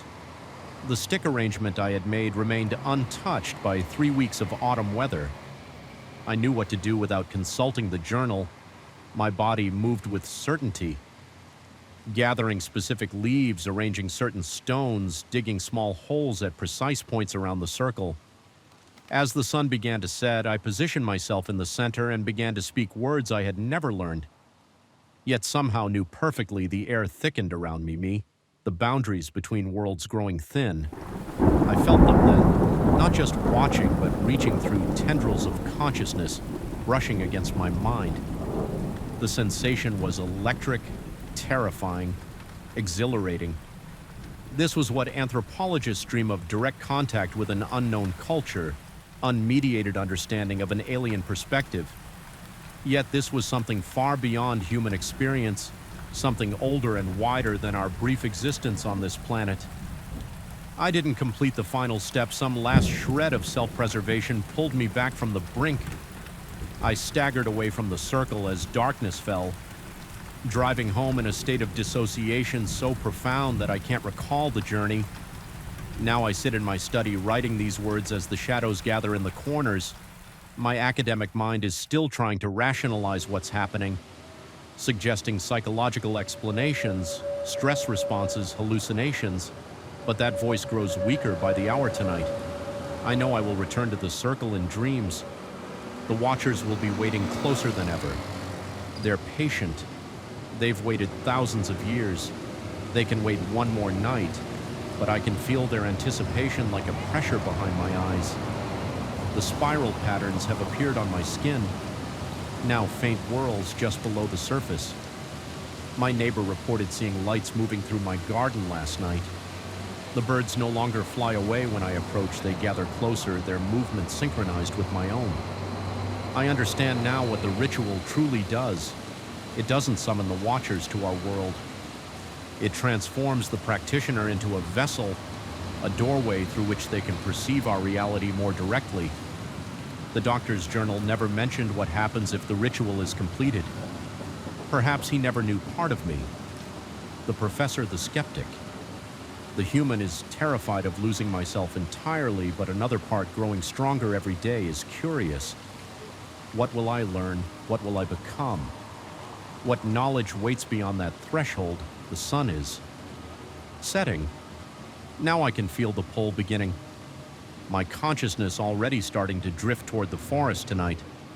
I think I will take the final step, not out of compulsion, but out of choice. The anthropologist's eternal pursuit of understanding taken to its ultimate IMET conclusion, after all. Isn't this what I've spent my career searching for, the authentic experience of the other? The true meaning behind ancient rituals. The shadows in my study are moving again, forming familiar spiral patterns on the wall. Something is whispering my name from everywhere and nowhere. I think I'll sleep now. The circle waits. The watchers wait. And I, whatever I am becoming, wait with them. The shadows in this house don't move the way they should. That was my first thought when I noticed the painting it hung there on the wall of my new country home depicting this very property. My property now in oils that shouldn't have retained such vibrant color after DEC aids of exposure. The house in the painting looked identical to the one I'd purchased, save for subtle differences I couldn't immediately place. Perhaps it was the angle of the roof or the way the windows seemed to reflect something that wasn't quite sky. I came here to write to escape the noise and distraction of Boston, where my apartment overlooked a street that never slept at 39, with 3 moderately successful novels behind me and a deadline looming. I needed isolation when my agent mentioned a client selling a remote property in western Massachusetts at a surprisingly reasonable price. I jumped at the opportunity the previous owner had left in a hurry. I was told pursuing some artistic opportunity overseas, most of the furniture remained, which explained the unusually low asking price. The painting wasn't mentioned in the listing. On my first night, I stood before it, glass of whiskey in hand, studying the brushwork. The technique was remarkable. Each blade of grass seemed to possess a unique shadow. Each cloud carried textures so realistic I could almost feel the dampness. They promised the artist had captured the house from the perspective of someone standing at the edge of the surrounding woods, looking across the clearing where wildflowers now grew in chaotic patches. My house stood centered in the frame windows, dark except for one on the second floor where a faint yellow glow suggested occupancy. My new office window, I took another sip of whiskey, the alcohol warming my throat as I leaned closer to examine the signature, T. Marlowe, 1978. The name meant nothing to me. That first night passed uneventfully. I slept deeply, exhausted from the move and lulled by the profound quiet that only remote countryside can provide. The next morning, I established my writing routine, setting up my laptop in the upstairs office and losing myself in my work. The words flowed easily in this new environment. By evening, I had produced more pages than I typically managed in a week. It wasn't until my third day that I noticed the first change in the painting. I had developed a habit of pouring a nightcap and standing before the artwork, appreciating its craftsmanship before retiring that evening as I sipped my drink. Something about the painting struck me as different. The clouds, they weren't positioned as I remembered, where there had been a distinct formation resembling a hand reaching across the sky. Now there appeared to be only scattered wisps. I blinked, attributing the discrepancy to my fatigued mind and the whiskey's influence. Yet the nagging feeling persisted. Into the following day, during a break from writing, I descended to the living room specifically to examine the painting again in daylight. With a clear head, I could see that my memory hadn't been compromised. The clouds had indeed changed their configuration, and something else. The trees at the edge of the forest appeared to bend slightly as if caught in a breeze that hadn't been present in the original composition. My heartbeat quickened as I stepped closer. Art doesn't change, it's static by nature. I ran my fingers across the canvas, feeling only the expected texture of dried paint over fabric. No hidden mechanisms, no sophisticated trickery, just an ordinary painting that somehow wasn't ordinary at all. I attempted to rationalize the phenomenon. Perhaps the changing light throughout the day created optical illusions. Maybe the old house settled in ways that imperceptibly tilted the frame, altering how shadows fell across the painted surface. I even considered that my isolation was affecting my perception. Writers are notorious for their active imaginations. After all, the following day, I forced myself to avoid looking at the painting entirely. I worked upstairs, diligently breaking my own record for daily word count. When evening arrived, I prepared dinner and ate in the kitchen, then retreated directly to my bedroom with a book I would not indulge whatever psychological game my mind was playing. But at 2:17 a.m., I woke with my heart pounding against my ribs, sweat dampened. My shirt, despite the cool night air flowing through the open window, I had dreamed of standing in front of the painting, watching as the brushstrokes rearranged themselves before my eyes. In the dream, I couldn't look away as something began to take shape in one of the windows of the painted house.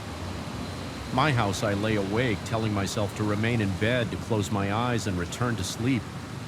Instead, I found myself padding barefoot down the creaking stairs drawn to the living room, as if pulled by an invisible thread. The house was dark, except for the pale moonlight streaming through the windows, illuminating the painting with an ethereal glow, and there it was. The change I had unconsciously anticipated in the upstairs window of the painted house where the yellow light glowed. A dark silhouette now stood, a human figure indistinct at this distance and scale, but unmistakably watching outward from the frame. Watching me, my mouth went dry. The hairs on my arms stood erect as a chill that had nothing to do with the night air swept over me. I reached for the wall switch with trembling fingers, flooding the room with harsh electric light that somehow made the painted figure appear more solid rather than dispelling it. I approached cautiously, my breath shallow and rapid. The figure remained stationary, a dark blot against the yellow window. It was small given the painting's dimensions, perhaps the size of my pinky fingernail, but its presence transformed the entire work. What had been a peaceful country scene now felt like a window into somewhere I shouldn't be looking. I spent the remainder of the night in a chair opposite the painting, watching it, waiting for movement that didn't come when dawn broke. I made coffee and searched online for information about Marlowe. The results were sparse but disturbing. Thomas Marlowe had been a promising regional artist who specialized in landscapes of western Massachusetts. In the late 1970s, he purchased a remote property, and became increasingly reclusive. His final exhibition featured exclusively paintings of his home, each depicting the structure from various angles and in different conditions. Art critics noted a progression in these works, with the later paintings containing subtle distortions and unsettling elements that departed from Marlowe's previously realistic style. Then I found the newspaper article from 1982 hidden in the digital archives of the local historical society. The headline was "Direct Local Artists Missing Unusual Circumstances." According to the piece, Marlowe had contacted a friend in a state of evident distress, claiming his latest work had become a passage rather than a painting. He reported that something was attempting to cross over from what he called the other side.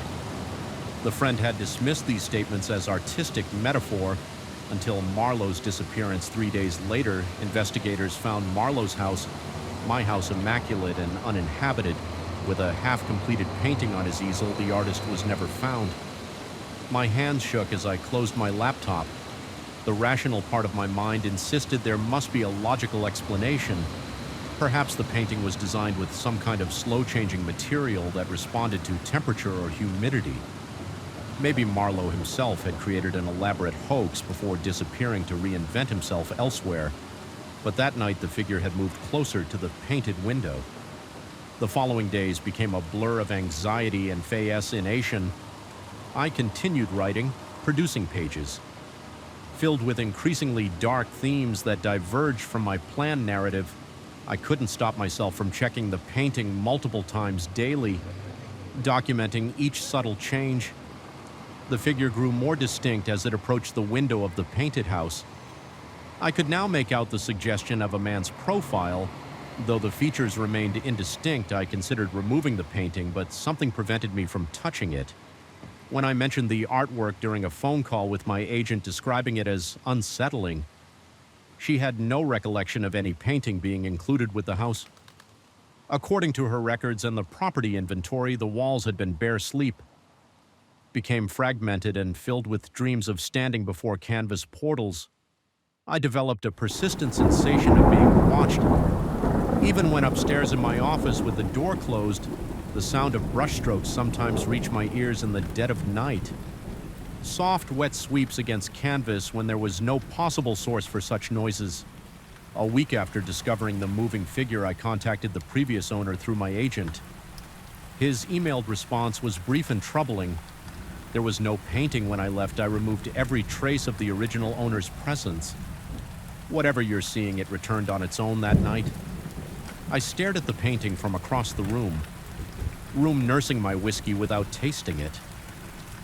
The figure now stood directly at the painted window, one hand pressed against the glass from the inside, though still. Rendered in the same oil paints as the rest of the scene, I could clearly discern a man's face gaunt with hollow eyes and an expression of desperate hunger.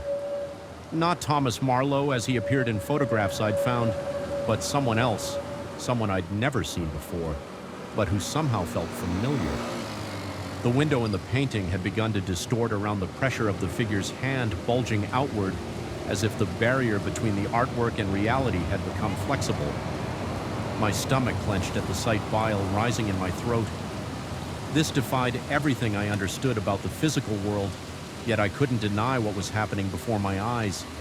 I backed away, my heart hammering in my chest, sweat beading on my forehead despite the cool evening as I retreated. The figure's head tilted slightly following my movement. Its other hand rose to join the first, both now pressing against the painted glass with visible force. The window bulged further, the oils somehow stretching beyond the flat plane. They should have been confined to that night. I barricaded myself in the upstairs bathroom, the only room without windows, and the furthest point from the painting. I sat on the floor with my back against the door. Laptop open before me as I frantically documented, mented everything I'd observed. If something happened to me, I wanted a record to exist. Sunrise found me exhausted but alive. I emerged cautiously, half expecting to find my home transformed or invaded. Instead, everything appeared normal until I entered the living room. The painting had changed dramatically. The figure was gone from the window, which no longer bulged. Instead, the front door of the painted house stood ajar just slightly, but unquestionably open when it had always been closed before. And on the painted path leading from the door toward the foreground of the canvas, a dark silhouette stood facing outward, waiting. I approached slowly, my entire body trembling. The figure had features now defined enough that I could see the curve of a smile, the hollow intensity of eyes that seemed to track my movement.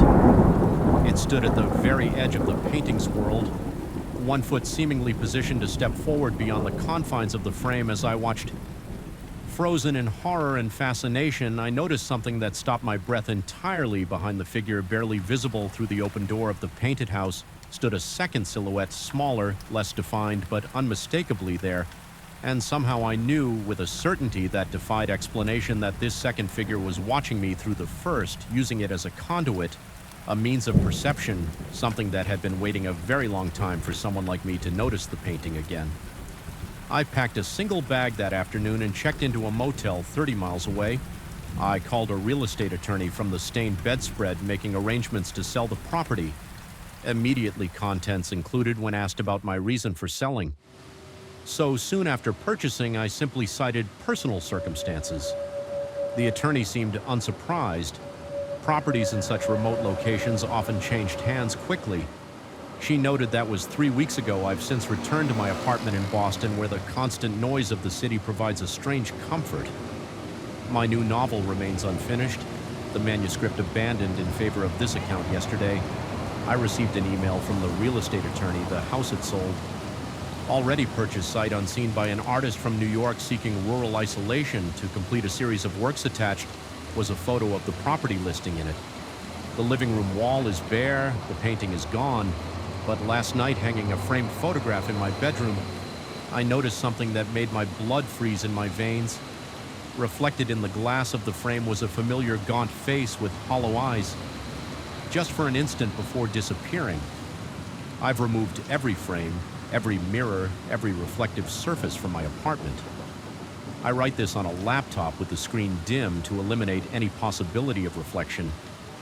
But sometimes from the corner of my eye, I catch a glimpse of movement on blank walls, a brushstroke taking form the beginning of a familiar landscape, and I know that the painting isn't gone, it simply found a new canvas.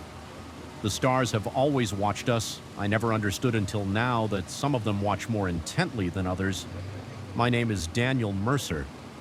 3 weeks ago, I made what I thought was the purchase of a lifetime at the Harlow Scientific Estate auction, a pristine brass refracting telescope from 1873 crafted by the enigmatic Swedish astronomer Henrik Lindström. The auctioneer described it as a collector's item with unique optical properties, but at the time I was thrilled to acquire such a well-preserved antique for my collection. I've been an amateur astronomer since college, but at 37 I'd never owned anything so historically significant. The telescope itself is a marvel of 19th century craftsmanship, brass tubing with intricate engravings, mahogany tripod with brass fittings, and most curiously, a set of lenses arranged in a configuration I've never encountered in my years. Studying astronomical equipment when I first examined them, I noticed strange geometric patterns etched into the glass periphery of the main objective lens, triangular forms interconnected in a way that reminded me of circuit diagrams. I set it up in my home observatory, really just a converted shed in my backyard with a retractable roof ID installed last summer.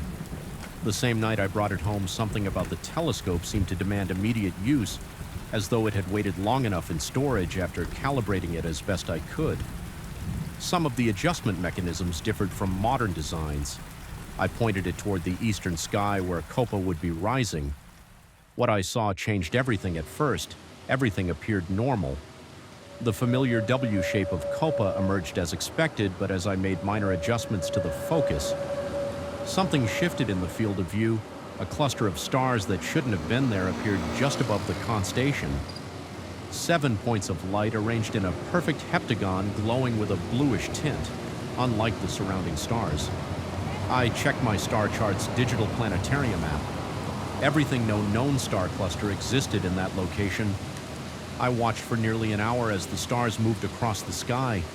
The cluster moved too, but wrong. It maintained its rigid geometric formation while drifting at a pace slightly faster than the surrounding star field, as if it were closer than the stars behind it, yet still impossibly distant. My hands trembled as I made notes. Drew diagrams. I told myself it must be an optical anomaly in the antique lenses, or perhaps a high-altitude drone formation. The rational explanations felt hollow. Even as I wrote them down that night, I dreamt of an impossible sky, black but not empty, filled with geometric patterns of light that pulsed with intelligence. I floated in that void, neither falling nor rising, as the patterns seemed to arrange themselves around me. Studying me from all angles, I woke drenched in sweat, my heart hammering against my ribs on the bathroom mirror. I found a symbol drawn in condensation that hadn't been there when I'd gone to bed, a heptagon with lines connecting each point to its center, the same formation I'd seen in the sky. My stomach twisted as I wiped it away with my palm, feeling the cool moisture confirm it was real. I hadn't been sleepwalking since my teenage years, but what other explanation could there be? The second night I returned to the telescope with a digital camera rigged to capture what I saw. The heptagon formation had returned, but now it appeared slightly larger in the viewfinder, as though it had indeed moved closer as I watched the points of life pulsed in sequence one, then the next, completing the circuit 3 times before returning to steady illumination. My mouth went dry. No natural phenomenon could explain this coordinated behavior. I triggered the camera, desperate to document what I was seeing when I reviewed the footage. Later, the screen showed only static where the formation should have been. Everything else, copy of the surrounding stars, appeared normal. Only the heptagon was missing that night. My dreams were more vivid. I stood on a barren plain under that same geometric sky, but now I could see what looked like structures on the horizon. Immense towers of impossible architecture spiraling up toward the patterns of light. A wind carried whispers in a language that seemed to twist inside my ears, almost comprehensible but slipping away before understanding could form. I woke to find my hands stained with ink, and on the walls of my bedroom row after row of symbols, curves and angles that hurt my eyes to follow, all arranged around a central heptagon. My pulse raced as I stumbled from room to room, finding more symbols scattered throughout the house, on windows mirrors, even across the screen of my laptop. I hadn't done this. I couldn't have done this. The symbols were too precise, too alien to anything I might create. Even in some somnambulistic state, I spent the morning researching Henrik Lindström, the telescope's creator. University archives and astronomical historical societies had little information.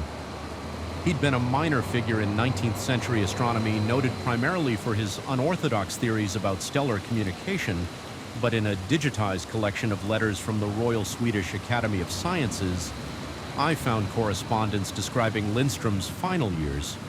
According to his colleagues, he had become obsessed with a particular region of the sky near Kopa, claiming to have discovered what he called the Watcher's entities that existed between the stars and observed humanity.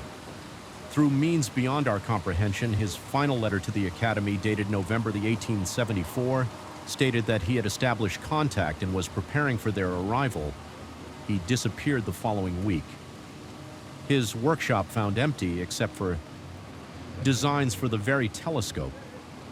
Now in my possession, my throat constricted as I read the accounts. The hair on my arm stood on end. Despite the warmth of the room, I should have immediately destroyed the telescope, buried it, anything. But instead, I felt compelled to look again to confirm, to understand the third night brought no clouds to obscure my view. The heptagon had grown dramatically larger, each point of light now clearly visible as a pulsing orb rather than a distant star. They rotated slowly around their center, which appeared as a void darker than the night sky itself. As I watched transfixed, the pattern began to emit beams of light that converged at a point that I calculated with growing horror to be directly above my house. My hands shook so violently I could barely maintain focus on the eyepiece. My breathing came in short, painful gasps. Something warm trickled from my nose.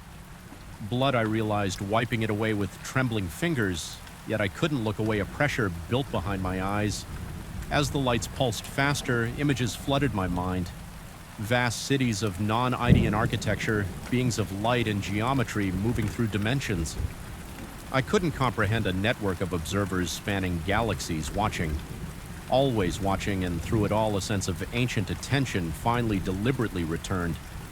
They had been watching us, watching me for longer than I could fathom. The telescope wasn't just an instrument for seeing, it was a beacon, a signal device crafted by Lindström to open a channel, and I had reactivated it.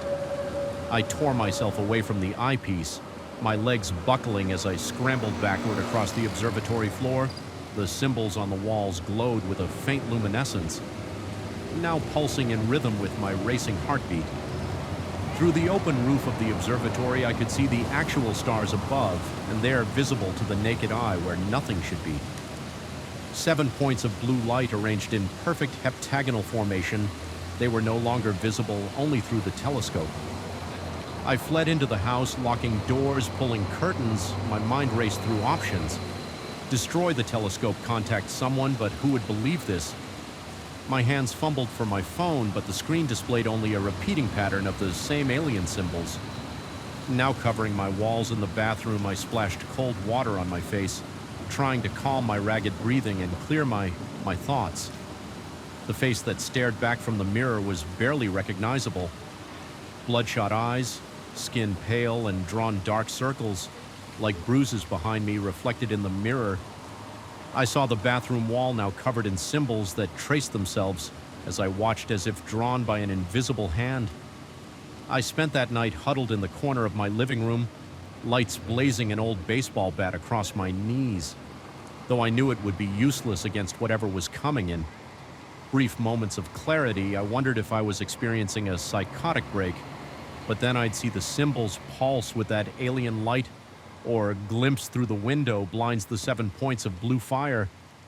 Now hanging low in the sky at dawn, a high-pitched tone began emanating from the direction of the observatory.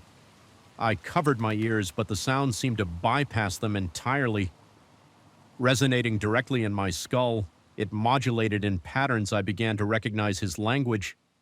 The same curves and angles now covering every surface of my home, against all instinct for self-preservation. I found myself walking toward the observatory, drawn by a compulsion beyond my control. The telescope stood where I'd left it, but now the brass glowed with an internal light, the etched patterns on the lenses burning blue. The air around it shimmered with distortion. I understood then what had happened to Lindstrom. He hadn't disappeared, he had been taken, or perhaps had gone willingly to join the Watchers, and now they had returned for another observer with the last of my autonomous will. I grabbed the telescope, feeling it burn cold against my skin, and ran to my car. I drove for hours, putting as much distance as possible between myself and my home. In the trunk wrapped in blankets, the telescope occasionally emitted that same high-pitched tone, but fainter now, as if confused by the distance from where it had been activated. I've taken residence in this motel under a false name. Writing this account while I still can, the symbols have begun appearing here too.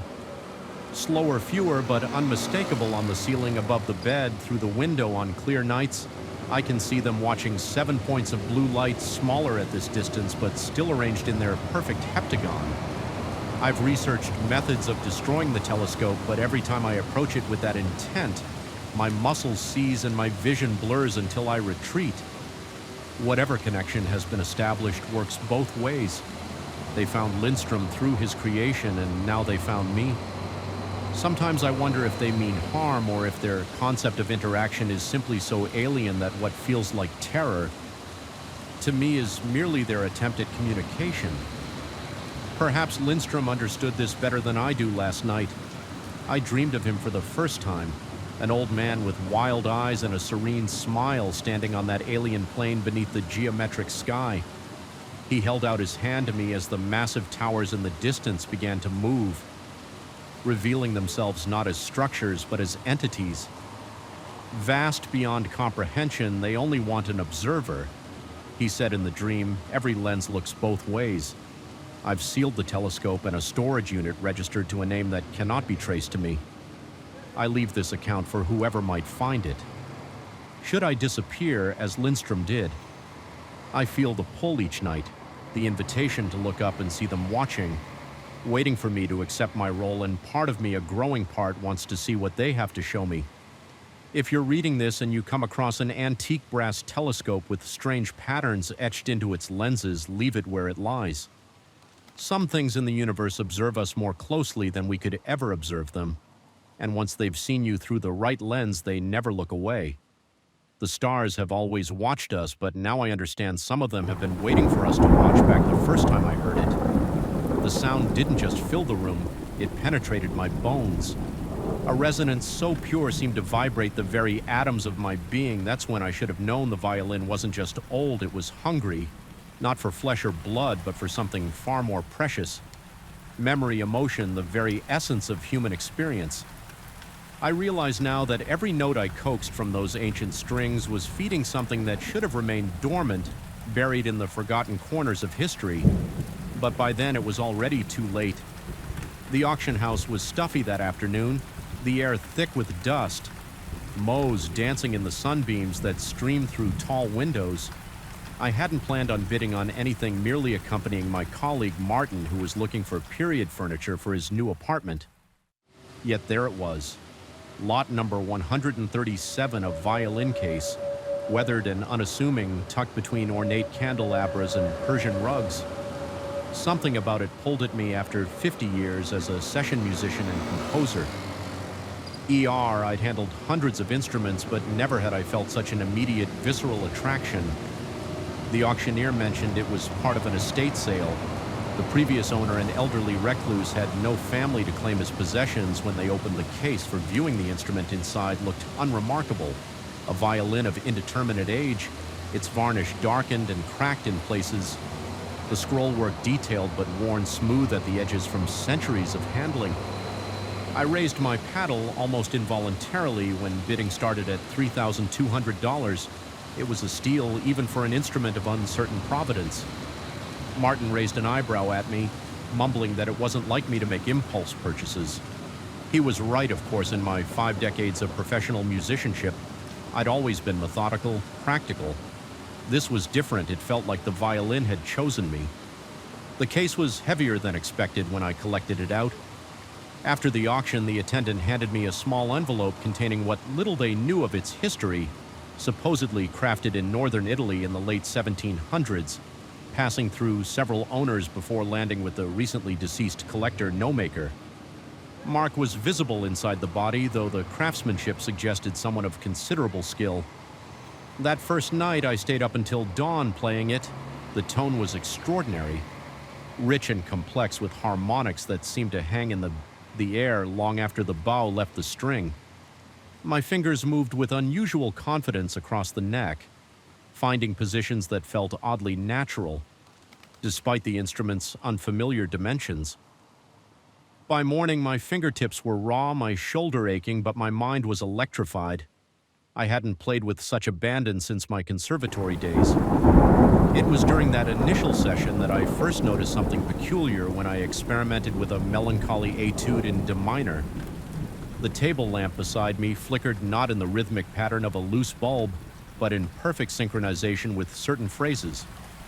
I dismissed it as coincidence. My old brownstone had wiring issues after all 3 nights. Later it happened again. This time I was working through a Bach Pardia when the wine glass on my side table began to vibrate, creating a subtle ringing that harmonized with the notes I was playing when I stopped it, ceased immediately when I resumed. So did the resonance. My rational mind searched for explanations, acoustic physics, sympathetic vibrations, but found each lacking. The dreams began a week later. In the first one, I found myself in a candlelit room I didn't recognize. The walls were covered with faded floral wallpaper, the furnishings ornate and antique. A man sat opposite me, dressed in clothing at least 2 centuries out of date, a high-collared shirt, waistcoat, and dark jacket. His face was gaunt but intense, with deep-set eyes that reflected the candlelight. He didn't speak, not with words. Instead, he raised a violin identical to mine and began to play. The composition was unlike anything I'd ever heard. Complex counterpoints woo through a melodic structure that seemed to defy conventional harmony, yet resolved with an emotional impact that left me breathless. I watched his fingers dance across the strings, committing each movement to memory. I woke with tears streaming down my face and the melody still resonant in my mind. Without hesitation, I reached for the violin beside my bed and began to play exactly what I'd heard in the dream. My fingers found the notes with perfect precision, as though I'd practiced the piece for years. When I finished, I scrambled for manuscript paper, desperate to capture it before it faded from memory. 3 hours later, I had transcribed the entire composition, some 27 pages of notation that should have been far beyond my capabilities. To recall, I showed the piece to Martin when he visited that weekend. He's a chist with the Philharmonic. Not easily impressed by amateur compositions, I didn't tell him about the dream, merely that I'd been experimenting with a new style as I played. I watched his face transform, at first curious, then intent, and finally strangely stricken when I finished. His eyes were redeemed, his breathing shallow. He asked me, voice unsteady, where I'd gotten the inspiration. Without waiting for my answer, he described feeling an overwhelming sense of longing for a homeland he'd never known, a place of mist. Covered mountains and ancient stone. Martin, who'd never left the East Coast except for concert tours, spoke of specific streets in a village he couldn't name. of the smell of peat fires and the sound of a language he'd never heard. I nearly told him then about the dream, but something held me back. Instead, I poured us both brandy and steered the conversation towards safer topics. Later, as he was leaving, he paused at the door and asked if he could have a copy of the score. I promised to send one, but never did. Something about his reaction troubled me deeply, as though I'd inadvertently exposed him to something harmful. The dreams continued 2 or 3 nights a week, always the same room, always the same man. Though sometimes the candles were positioned differently, or he wore slightly different clothing. He never spoke, only played, teaching me composition after composition each morning. After I would wake and transcribe what I'd learned, building a collection of works that grew increasingly complex and emotionally potent, I began to research obsessively, searching for any reference to the music or the man in my dreams. The style suggested late 18th century with innovative elements that peeraged the Romantic period. Yet I could find no record of compositions matching these characteristics from that transitional era. It was as if they'd been erased from musical history or had never existed at all around this time. Strange occurrences in my apartment became more frequent. Books would fall from shelves when I played certain passages. The temperature would drop suddenly in the room, sometimes dramatically enough to see my breath cloud before me twice. I distinctly heard what sounded like a man humming along with my playing. Though I was entirely alone, my sleeping patterns deteriorated. Even on nights without the musical dreams, my sleep was fragmented by vague nightmares of being watched, of whispered conversations. Just beyond my comprehension, I began to lose weight. My appetite diminished. Friends commented on my pallor, my distracted demeanor. I brushed off their concerns, becoming increasingly reclusive as my obsession with the violin and its mysterious music intensified. I arranged a small recital at a local gallery featuring several of the dream compositions. I invited a select audience, colleagues, former students, a music critic I'd known for years. The performance space was intimate, just 30 seats arranged in a semicircle. As I played the first piece, I observed the audience closely. It began subtly. A woman in the front row dabbing at her eyes, a man clutching the armrests of his chair with whitened knuckles. By the third composition, the effect was unmistakable. The entire audience seemed transported. Their faces slack with emotion, several were openly weeping. One man near the back began to mutter in what sounded like Italian, a language he later confirmed he'd never studied. The critic, normally impassive, appeared physically ill, sweat beading on his forehead. Despite the room's chill after the performance, several attendees approached me with disturbing accounts of what they'd experienced.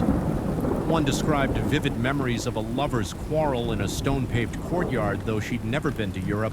Another spoke of overwhelming grief for a brother lost at sea, though he was an only child. Each described these false memories with absolute conviction, as though the experiences were more real than their actual lives.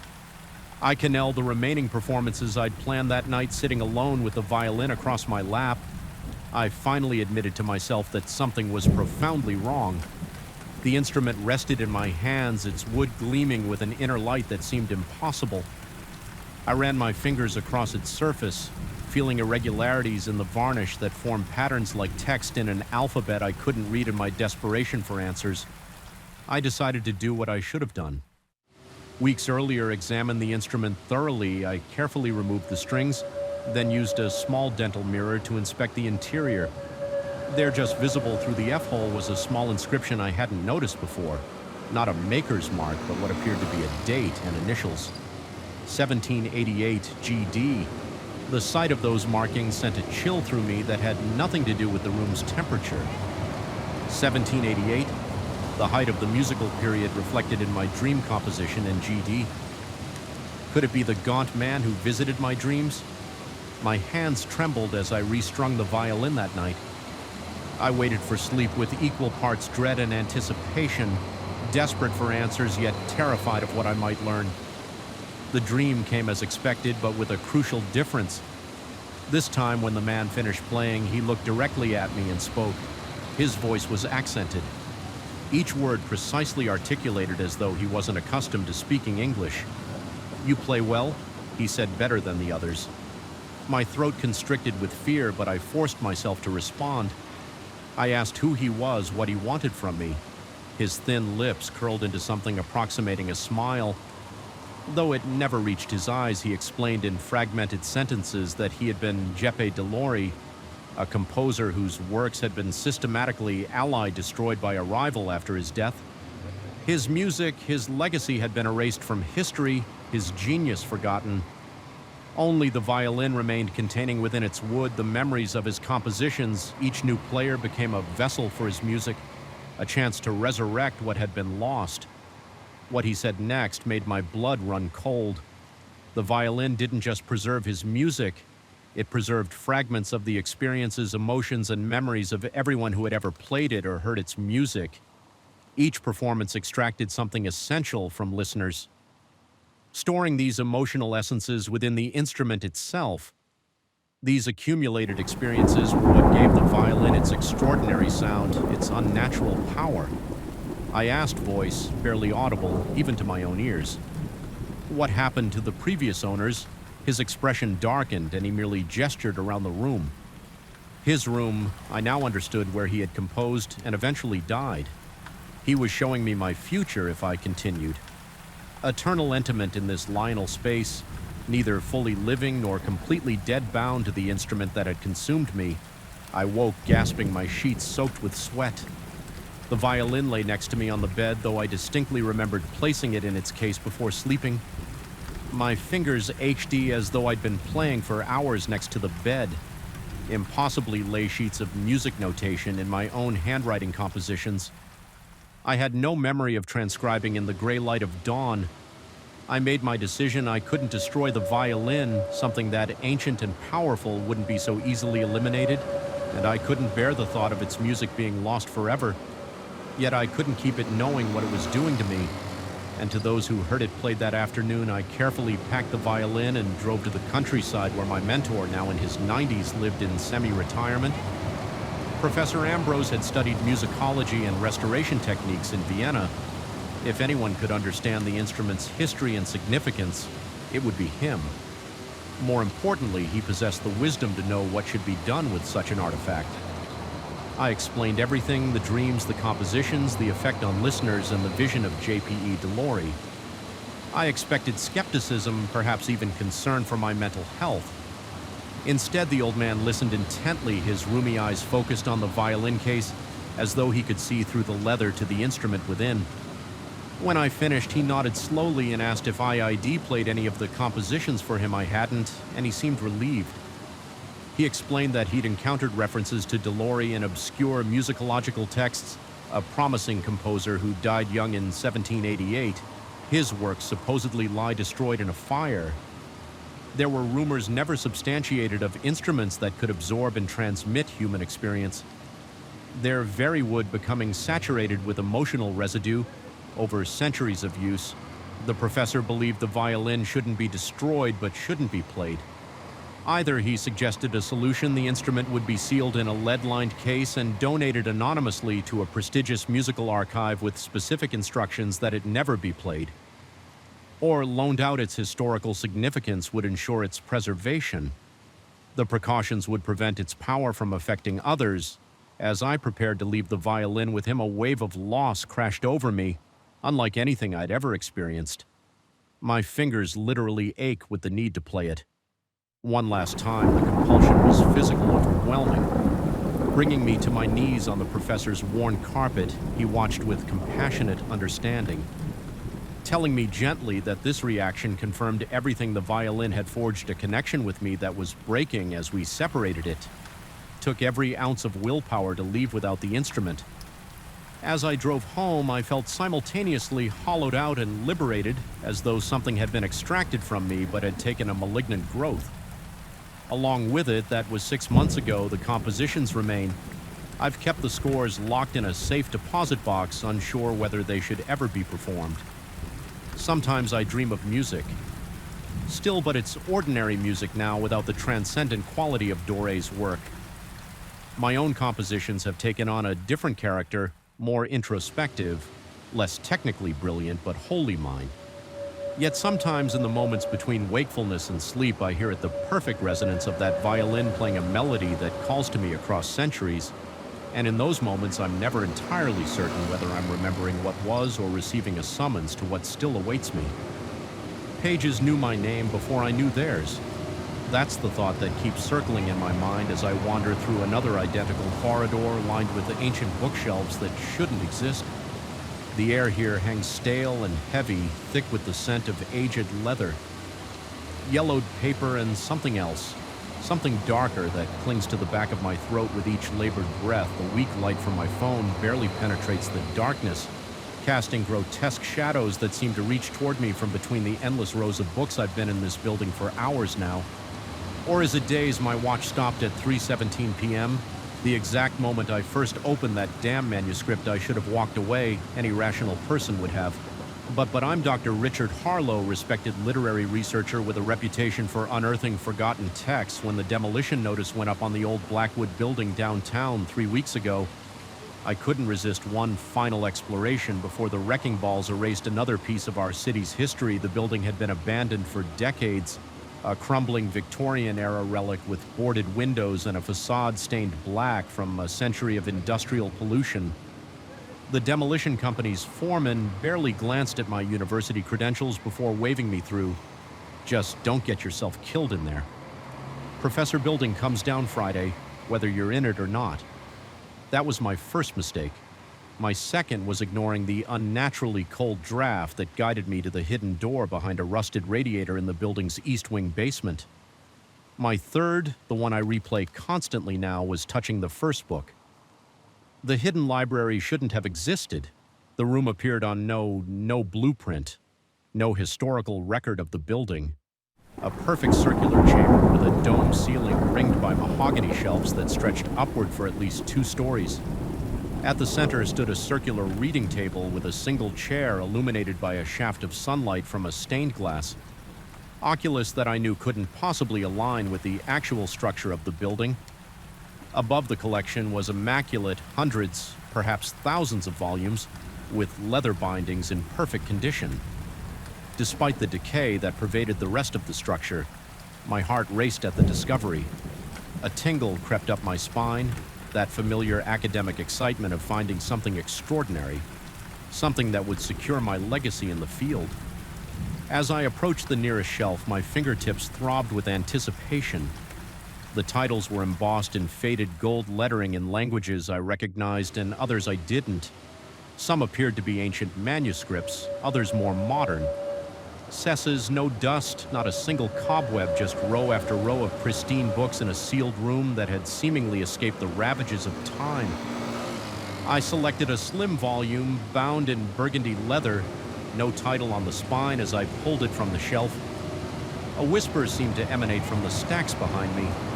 I spun around, but the room was empty. Just my imagination, I told myself. Amplified by the unusual acoustics of the circular room, yet my mouth went dry and I felt the distinct sensation of being watched. The book opened with surprising ease, the binding supple, as if recently oiled. The text was handwritten in an elegant script, the language archaic but recognizable English. I began to read an account of a 17th century merchant's voyage to India. Fascinating, but nothing extraordinary. I returned the book to its place and selected another. That's when I first noticed it as I slid the burgundy volume back into place. The gold lettering on its spine had changed where there had been no title before. Now gleamed the words, "The Voyage of Richard Harlow." My own name, a cold sweat broke across my forehead.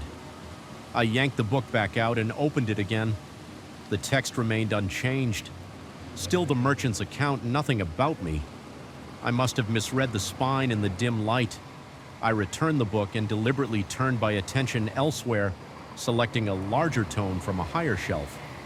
Hours passed as I examined volume after volume. Each contained rare texts that would be invaluable to literary scholars. Lost plays, unknown poems, forgotten histories. I began taking notes on my phone, cataloging my finds. My fingers trembled with excitement, already composing the paper I would write about this discovery. The library would make my career. I had to document everything before the demolition.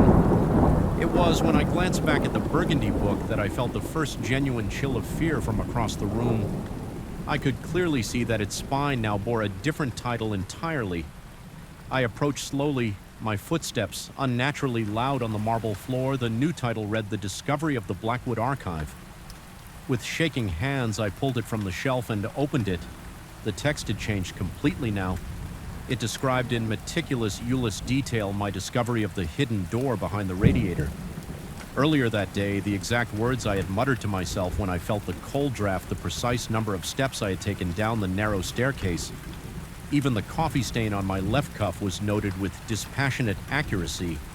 My breath caught in my throat. This wasn't possible. I snapped the book shut, my heart hammering against my ribs when I opened it again.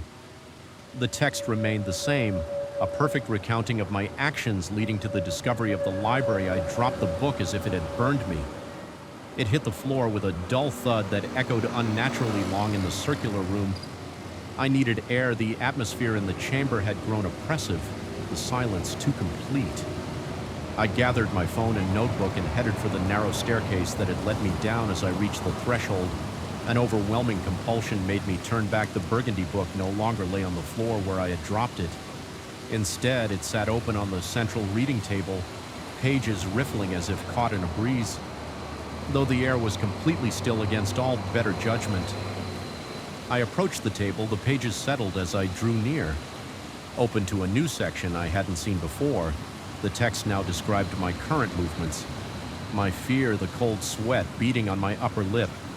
The final line on the visible page read, "Despite his growing apprehension, Dr. Harlow could not resist turning to the next page." My fingers moved of their own accord. Turning the page, the new text described events that hadn't yet happened. My decision to take several books from the archive. My attempt to leave the building, my growing panic as I realized I couldn't find the exit. I slammed the book closed, my breathing ragged and shallow. This was some elaborate prank, it had to be. Perhaps a colleague had discovered the room before me and was playing a malicious joke. I gathered several of the most valuable-looking volumes, including the burgundy book, and shoved them into my messenger bag. I would examine them somewhere else, somewhere normal under proper lighting with proper air that didn't feel like it was seeping into my lungs. With malevolent intent, the staircase that had led me down to the library now seemed steeper, the steps narrower. I ascended quickly, desperate to escape the oppressive atmosphere below at the top, instead of the basement room with the rusted radiator. I found myself in a corridor lined with bookshelves identical to those in the circular chamber. My stomach dropped. I must have taken a wrong turn, emerged through a different door. I retraced my steps, descended the staircase again, only to find myself in yet another corridor of books. No circular chamber, no exit, just endless stacks that all looked the same, illuminated by that same quality of light that seemed to have no source. My phone's flashlight flickered and died. The battery suddenly drained. Hours passed as I wandered through the labyrinthine stacks. Each corridor led to another identical in every way. Occasionally I would glimpse movement at the periphery of my vision, a shadow sliding between shelves, the brief impression of fingers withdrawing a book. But whenever I turned to look directly, nothing was there. The physical symptoms of my fear became impossible to ignore. My shirt clung to my back, soaked with cold sweat. My mouth felt packed with cotton, my throat constricting with each attempt to call for help. My legs trembled with exhaustion and terror, yet I forced myself to keep moving, certain that the exit must be just around the next corner. Eventually, I stumbled back into the circular chamber, the central. Reading table now held a different book, larger. Bound in black leather with silver clasps, as I approached, I saw my name in boss on the cover in silver lettering. The complete works of Richard Harlow. My rational mind screamed at me to turn away, to continue searching for an exit, but my body moved forward as if pulled by an invisible force. I stood before the table, staring down at the book that shouldn't exist with trembling hands. I unfastened the silver clasps. The first pages contained my published academic works exactly as I had written them. Word for word, then came my unpublished manuscript scripts, private journal entries, letters I had written but never sent. As I turned the pages, the content shifted to thoughts I had never committed to. Paper secrets I had never shared with anyone. The book knew things about me that I had scarcely acknowledged to myself. My breath came in short, painful gasps as I turned to the final section. Here were blank pages, dozens of them waiting to be filled. Only the first blank page contained a single line of text. Dr. Haar closed the book and finally understood. I slammed the volume shut. My entire body shaking, the realization crashed over me like a wave of ice water. This wasn't a library, it was something else, something that had been waiting for me. I grabbed the black book and shoved it into my bag alongside the others. If I couldn't find an exit, I would make one. I rushed to the wall of the circular chamber and began pulling books from the shelves, looking for a hidden mechanism, a concealed door. Anything books tumbled to the floor, their pages fluttering open from each. Whispers emerged, countless voices speaking in languages both familiar and alien, their unintelligible murmurs rising to fill the chamber with a cacophony of sound in desperation. I pulled a fire emergency axe from its case on the wall, a case I was certain hadn't been there moments before I swung the axe at the wall between two bookshelves. The blade connected with a dull thud sinking into the surface, not with the crack of splintering wood or crumbling plaster, but with the wet yielding resistance of something organic. I yanked the axe free and dark fluid seeped from the wound in the wall, viscous and warm. I stumbled backward, dropping the axe with a clatter. The whispers from the fallen books grew louder, more insistent. The fluid from the wall began to pool on the floor, flowing in rib-vi toward the central table as it reached the table. Legs the black book I had left there began to pulse with a faint rhythmic glow like a heartbeat. Understanding crashed over me. In waves of nauseating clarity, the library wasn't in the building. The library was the building, or perhaps more accurately, the building was merely the physical manifestation of something far older, far vaster than the structure itself. Something that collected stories, experience expenses, lives. My legs gave way and I collapsed into the chair at the reading table. The black book lay before me, pulsing in sync with my own racing heart, with a resignation born of exhaustion and terror. I opened it again to the last written page. The single line had changed. Dr. Harrow understood that he had not discovered the archive. The Arab had discovered him. I turned to the next page, no longer blank. Now it read, he realized that he had a choice. My gaze lifted from the page to survey the circular room. The books I had pulled from the shelves were back in place, the walls intact with no sign of my axe attack. The oppressive atmosphere remained, but somehow it felt less malevolent.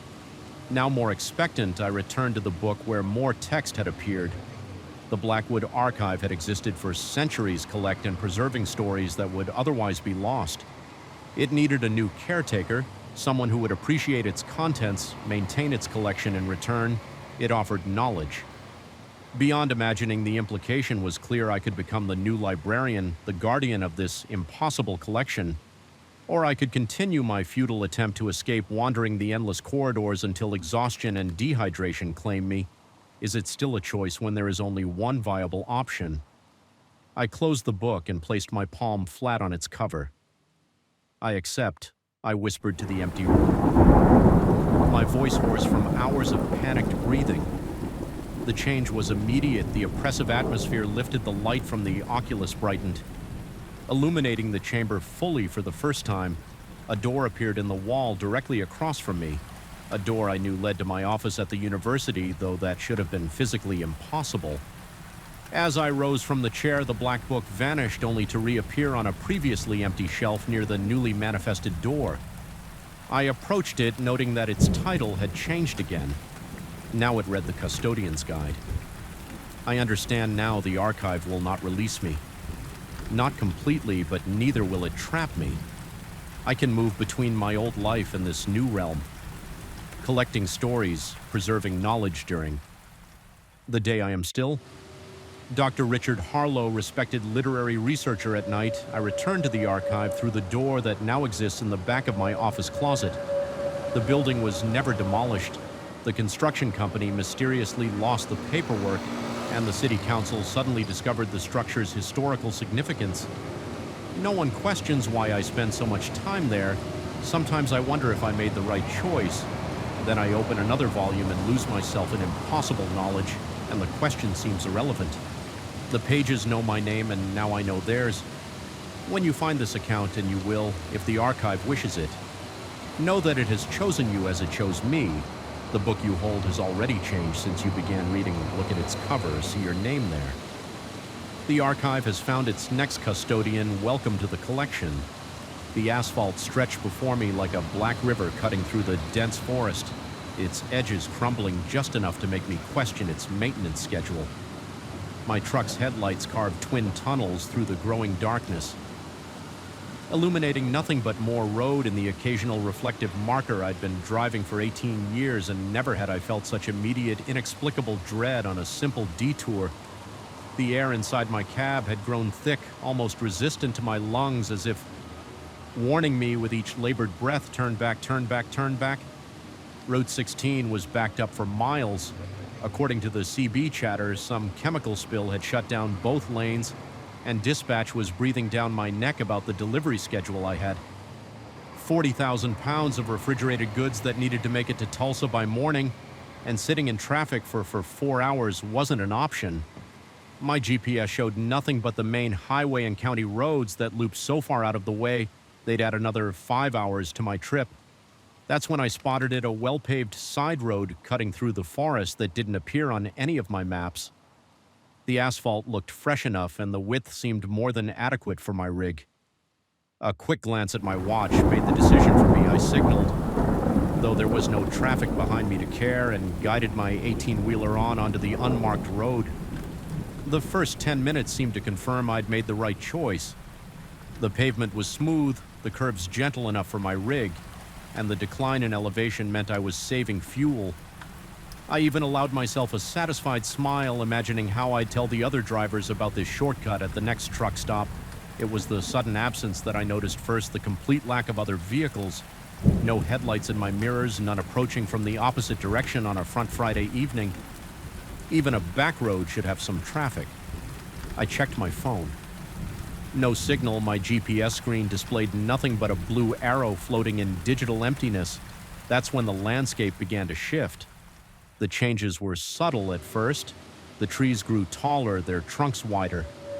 With species I didn't recognize from this region, the guardrails. When present, appeared outdated designs I remembered from childhood road trips with my father in the 70s. The few road signs I passed were weathered beyond their years, their reflective coating dulled to near uselessness, displaying speed limits in an older typographic style that had been phased out decades ago. I switched on the radio, hoping for a weather report or some traffic updates. Static hissed from the speakers as I turned the dial through dead air, until suddenly the cabin filled with the unmistakable opening notes of Earth Angel by the Penguins. The song finished, and a deep, smooth voice faded in over the final notes. That was the Penguins with Earth Angel climbing the charts this week in 1954. Stay tuned for more of the greatest hits on KXL, your music authority.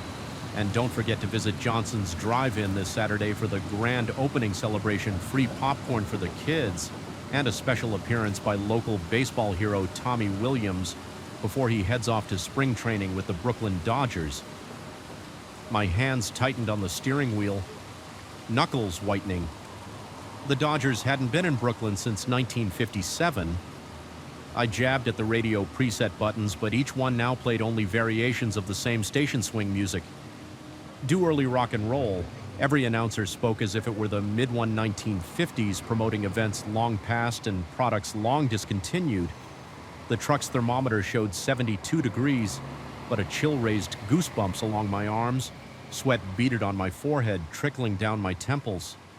Despite the cold that seemed to emanate from somewhere deep inside me, my breathing quickened, each exhale visible as a small cloud in the supposedly warm cab. I decided to turn around. This shortcut was clearly taking me too far off course, and something about it felt increasingly wrong. I slowed the rig, looking for a suitable turnout or intersection. The road stretched empty before and behind me, curving gently through densely wooded hills.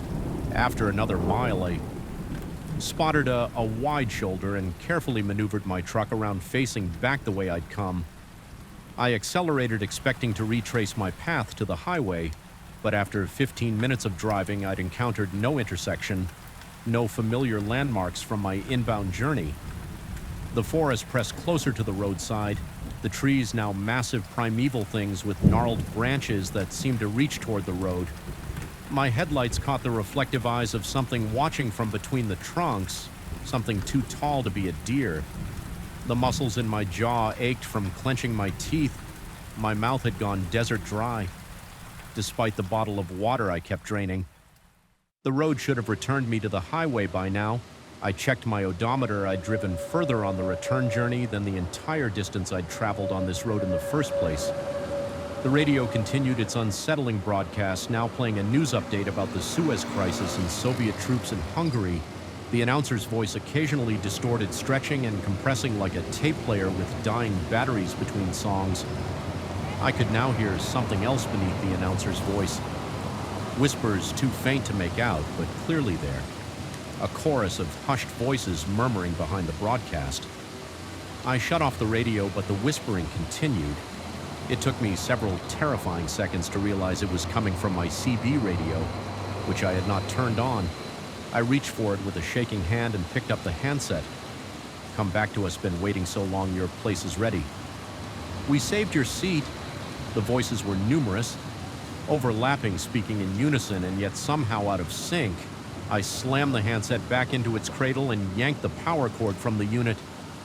The whispering stopped, but the silence that followed pressed against my eardrums with an almost physical weight.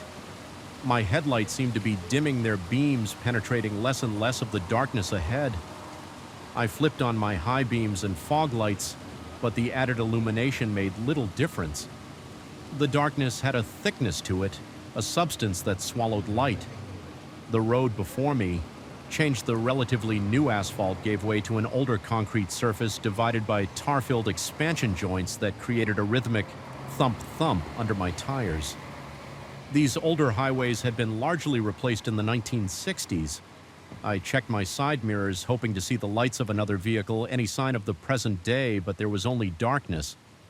My truck's engine note changed, dropping to a lower labored growl. Despite my foot maintaining the same pressure on the accelerator, the speedometer needle dropped from 55 to 40, then 35. The engine straining against some invisible resistance. Warning lights flashed on my dashboard. Oil pressure battery check engine. Though the truck was barely a year old and had been serviced the previous week, the air grew colder still, my breath now clouded heavily with each exhale, and frost patterns began forming at the edges of my windshield. The defroster strained uselessly against the creeping ice. My fingers felt stiff joints aching as I gripped the wheel. That's when I saw them, the lights ahead. Not headlights, but the warm yellow glow of street lamps, illuminating what appeared to be a small town nestled among the trees. Relief washed through me, so powerful I felt lightheaded civilization. People help as I approached. The details resolved themselves through the darkness. It was indeed a town, or at least a main street with buildings that wouldn't have looked out of place in a documentary about 1950s. America, a movie theater with a triangular marquee, a drugstore with a soda fountain visible through large windows, a service station with gleaming pumps and rounded edges that had gone out of style decades ago, and there were people. Silhouettes moving along the sidewalks, entering and exiting the buildings, but something was wrong with their movements. They seemed to stutter like frames missing from a film reel, appearing in one spot and then another without the intervening motion, and they cast no shadows, despite the streetlights shining directly on them. I slowed the truck as I entered the town limits ass sign, welcoming me to Millerville, population 1,157. The name meant nothing to me. I'd driven this region for years and had never heard of such a place. The buildings all showed signs of life. Lights on open signs displayed yet an overwhelming stillness permeated the scene. No leaves moved on the trees that lined the street. No flags or awnings stirred in what should have been at least a slight breeze. The silhouette people continued their jerky, impossible movements, and as I drew closer, I realized they had no faces, just smooth, featureless ovals where distinct human features should be. My heart hammered against my ribcage like it was trying to escape. Each pulse echoed in my ears, my temporal arteries throbbing visibly at the edges of my vision. I fought the urge to floor the accelerator and blast through the town. Something told me that drawing attention to myself would be the worst possible mistake. I maintained a steady pace, hand slick with sweat on the steering wheel as I passed the service station. All the faceless figures stopped their motion simultaneously as one they turned toward my truck.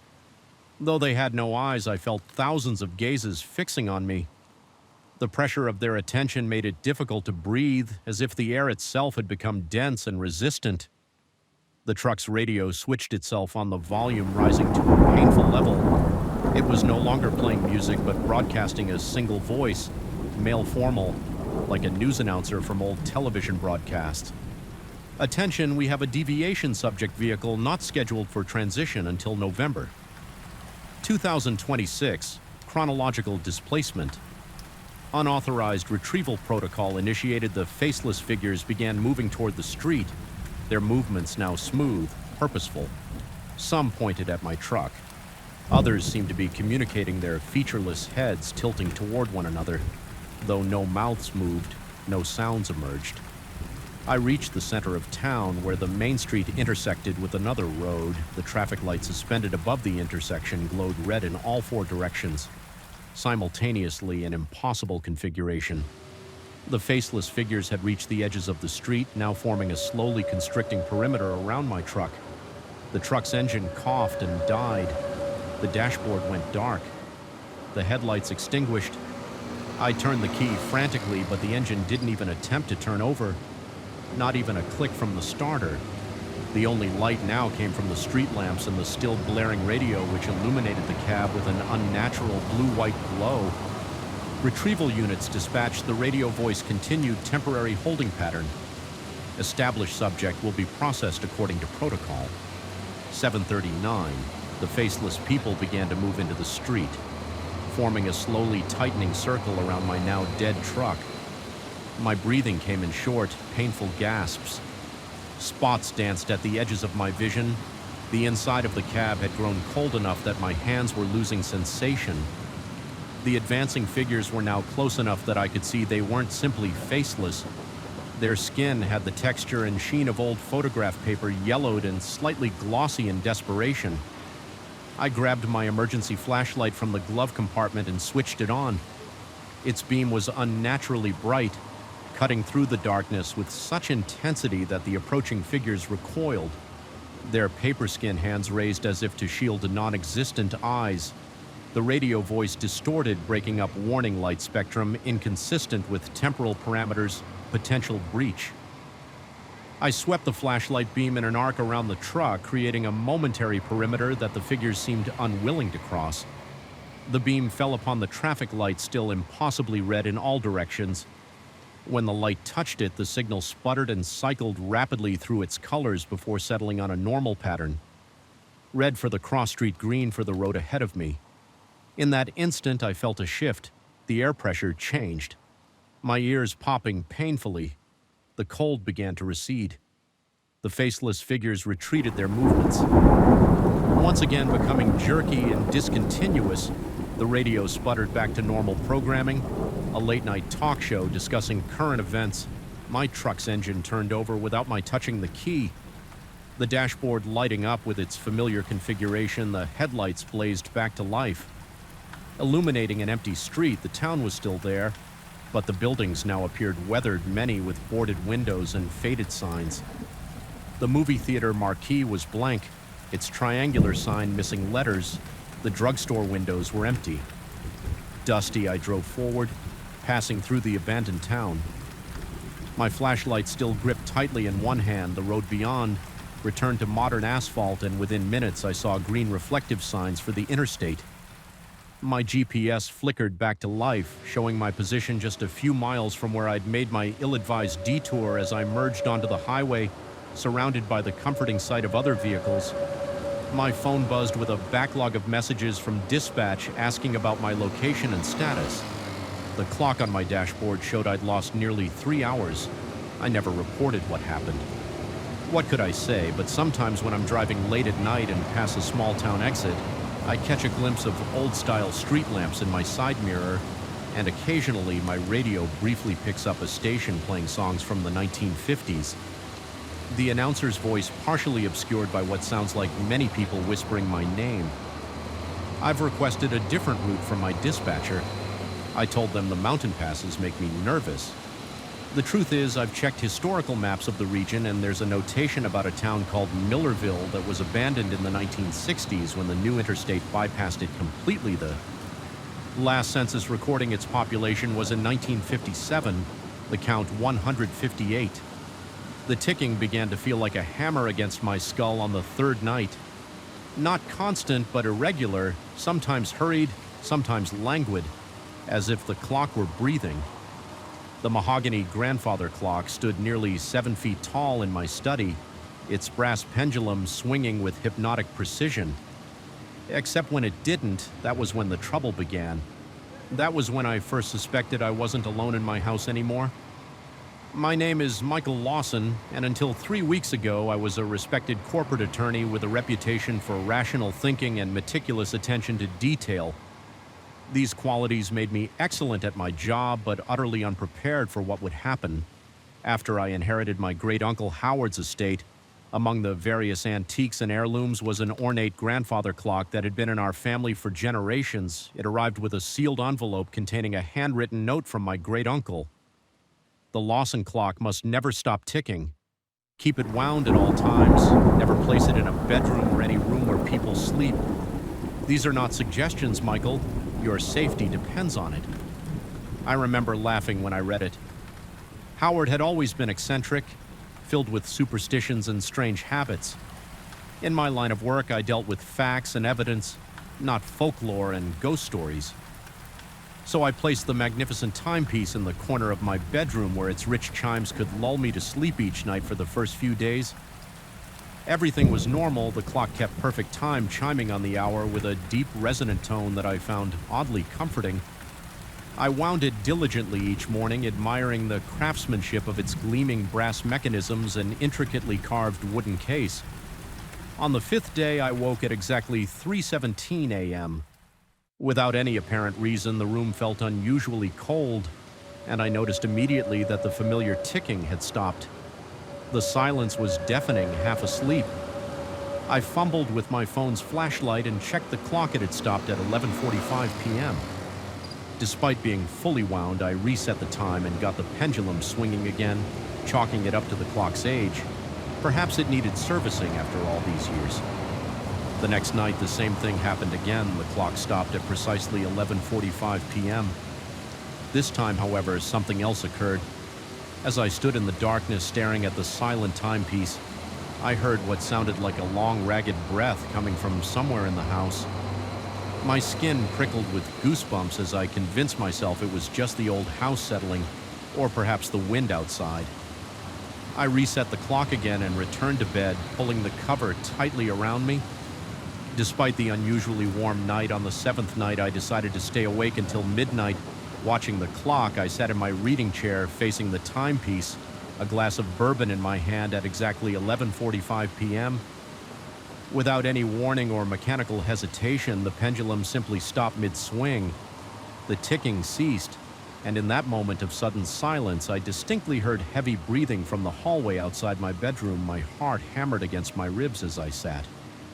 Frozen in my chair, the breathing was unmistakable now. Not my imagination, not the house settling, but the slow, deliberate inhalation and exhalation of something just beyond my door, something waiting. I couldn't move. My muscles had turned to stone as my eyes remained fixed on the shadowy space beneath my door. There in the sliver of darkness, I saw movement, a deeper shadow passing back and forth as if something were pacing in my hallway. The breathing grew louder, more labored, more hungry. After what felt like hours but was probably only minutes, I summoned the courage to stand. My legs trembled as I approached the clock with shaking hands and restarted the pendulum the moment the ticking resumed. The breathing stopped, the shadow beneath my door vanished. I spent the remainder of that night with all the lights on. Researching the history of my great-uncle's clock, the following days became a blur of exhaustion and growing dread. I moved the clock to my study as Howard had instructed, hoping this would solve the problem. It didn't. Each night precisely at 11:45 p.m., the clock would stop. Despite being wound each night, the breathing would return, growing more audible, more present each night. The shadows on my walls seemed to twist and stretch into impossible shapes, always treating the moment I restarted the clock. Sleep became a luxury I couldn't afford. Dark circles formed under my bloodshot eyes.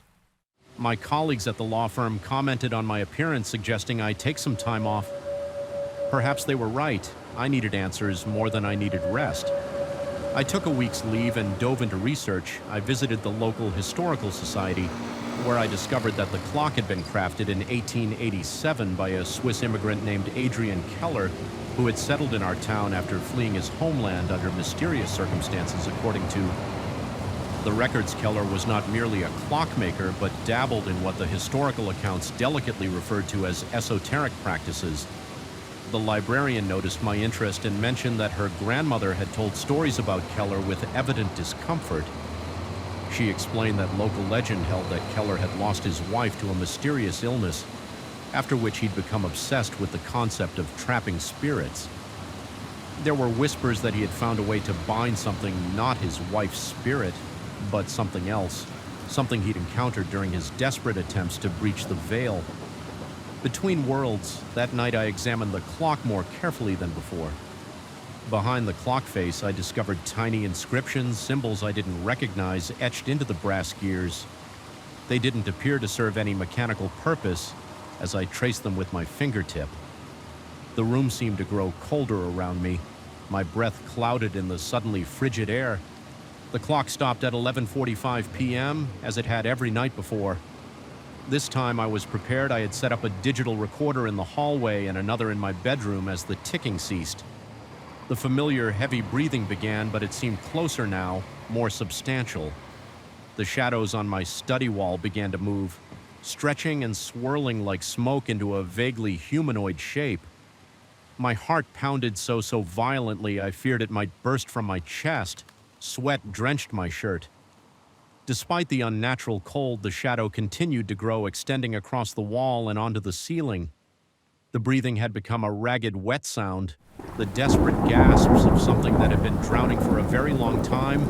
I couldn't restart the clock. My body refused to move toward the horrifying silhouette that now dominated my study. Instead, I fled, slamming the door behind me and racing to my car. I spent that night in a hotel, the first decent sleep I'd had in weeks. The next morning, I returned home to retrieve the digital recorders. The one in the hallway contained nothing unusual, just the ambient sounds of an empty house. The one in my study, however, made my blood freeze in my veins. After the sound of the door slamming and my footsteps retreating, there was a moment of silence. Then a voice grasping ancient speaking in a language I didn't understand but somehow comprehended on a primal level. It was calling to me, beckoning me back. I contacted a professor of linguistics at the local university, sending him the audio without explanation. His response came the next day. The language appeared to be an archaic dialect of Swiss German, and the words, as best he could translate them, were, "Time is my prison, you will be my freedom." That night I stayed at a friend's house, claiming my apartment was being fumigated. I couldn't bring myself to tell him the truth. He was a fellow attorney, a man of facts and evidence. Like myself, or at least like I had been before the clock the following day, I returned home with a new determination. I wouldn't be driven from my house by fear. I had to understand what was happening in my study. I found the clock running perfectly, as if nothing had ever been wrong. But when I checked my phone, I realized with dawning horror that it was 11:47 p.m. 2 minutes past the time when the clock should have stopped. The ticking suddenly sounded wrong, too loud, too irregular, like a heartbeat, and it was coming from all around me. Not just from the clock, the walls seemed to pulse with each tick. The floor vibrated beneath my feet, and in the glass of the clock face I saw not my reflection, but the distorted image of a gaunt, pale face with eyes like empty clocks staring back at me. I stumbled backward, my mouth dry with terror. The face in the glass stretched and warped, its mouth opening in a silent scream, or perhaps a grin. The ticking grew louder, still drowning out every other sound. Including my own panicked breathing in desperation, I lunged for the clock and grabbed the pendulum, forcing it to stop immediately. The ticking ceased. The house fell silent for a moment. I felt relief wash over me until I realized what I had done. I had stopped the clock. The temperature plummeted so rapidly that frost began to form. On the windows, the breathing returned, but it was no longer coming from the hallway or any specific direction. It surrounded me as if the house itself were breathing the shadows gathered in the center of the room, coalescing into a tall, thin figure with elongated limbs and a head that tilted at an impossible angle. "Time is mine now," it whispered in that same ancient dialect, but somehow I understood every word. Its voice sounded like gears grinding against each other through my terror. A realization dawned on me: the entity wasn't trapped in the clock. It was trapped in time, the continuous ticking. The perpetual forward motion of the hands kept it imprisoned in a loop between moments by stopping the clock. I had released it into the present with trembling hands. I reached for the pendulum again, desperate to restart it. The shadow figure glided toward me with unnatural speed, its arms extending like smoke to grasp me. I felt its cold touch on my skin like icy metal as I finally managed to set the pendulum in motion. Once more, the ticking resumed, and the figure screamed a sound like metal, tearing as it was pulled back toward the clock. Its form stretched and distorted, being drawn into the mechanism itself. The frost receded from the windows, the temperature slowly returned to normal. I collapsed on the floor, shaking uncontrollably, watching as the last wisp of shadow disappeared into the clock. Faced the next day, I hired movers to carefully transport the clock to a climate-controlled storage facility where I paid for perpetual maintenance. Each month, a technician would wind it, check its accuracy, and ensure it never stopped ticking. I included detailed instructions and a substantial trust fund in my will to guarantee this arrangement would continue long after I was gone. I still live in my house, though I rarely sleep through the night. Sometimes I wake up suddenly convinced I've heard the sound of ticking coming from my walls. Other times I catch glimpses of shadows moving just beyond my peripheral vision, and on particularly quiet nights when the world around me stills, I can almost hear the faint sound of breathing, patient, persistent, waiting for the clock to stop once more. But I know better now. Time is not just a measurement. It's a prison, and some prisoners should never be set free. The first scale appeared 3 days after I found the cave, a small iridescent patch on my forearm that caught the light like mother of pearl. I told myself it was a skin condition, psoriasis, perhaps. Even as I felt its smooth, slick surface beneath my trembling fingers, but deep down I knew the sea was claiming me. Just as the voices in my dreams had promised, my name is Dr. Daniel Harmon, and until last month I was a respected coastal geologist with 23 years of field experience. Now I'm not sure what I am becoming. It began during a standard coastal erosion survey along the Massachusetts shoreline. The recent storms had reshaped sections of the coast, exposing rock formations that had been hidden for decades, possibly centuries. I was documenting a series of unusual limestone outcroppings when I noticed the narrow fissure in the cliff face, partially sealed by fallen debris. Something about its placement seemed deliberate, as if the recent landslide had been orchestrated to reveal, rather than conceal. The opening was barely wide enough for me to squeeze through, requiring me to remove my equipment pack and push it ahead of me. The walls were slick with salt water and some kind of viscous substance that left my hands coated with a greenish residue that smelled of brine and something else, something organic and ancient. My headlamp cast weak shadows along the narrowing passage as I progressed deeper. The roar of the surf growing distant behind me, the passage should have led nowhere, according to all geological surveys of the area. This section of the coastline consisted of solid granite bedrock with no significant cave systems. Yet after 20 minutes of careful navigation through the twisting corridor, the passage suddenly opened into a vast chamber that defied all logical explanation. My headlamp could barely penetrate the darkness, revealing only fragments of the space enough to sense its immensity without comprehending its dimensions. The air felt different here, dense and humid, carrying a saline heaviness that made each breath feel like drowning water. Dripped somewhere in the darkness, the sound echoing with unnatural rhythm like a heartbeat pumping through stone veins. I switched to my more powerful flood lamp, and what it revealed froze my blood. The walls were covered with petroglyphs, hundreds, perhaps thousands of crude images into the stone.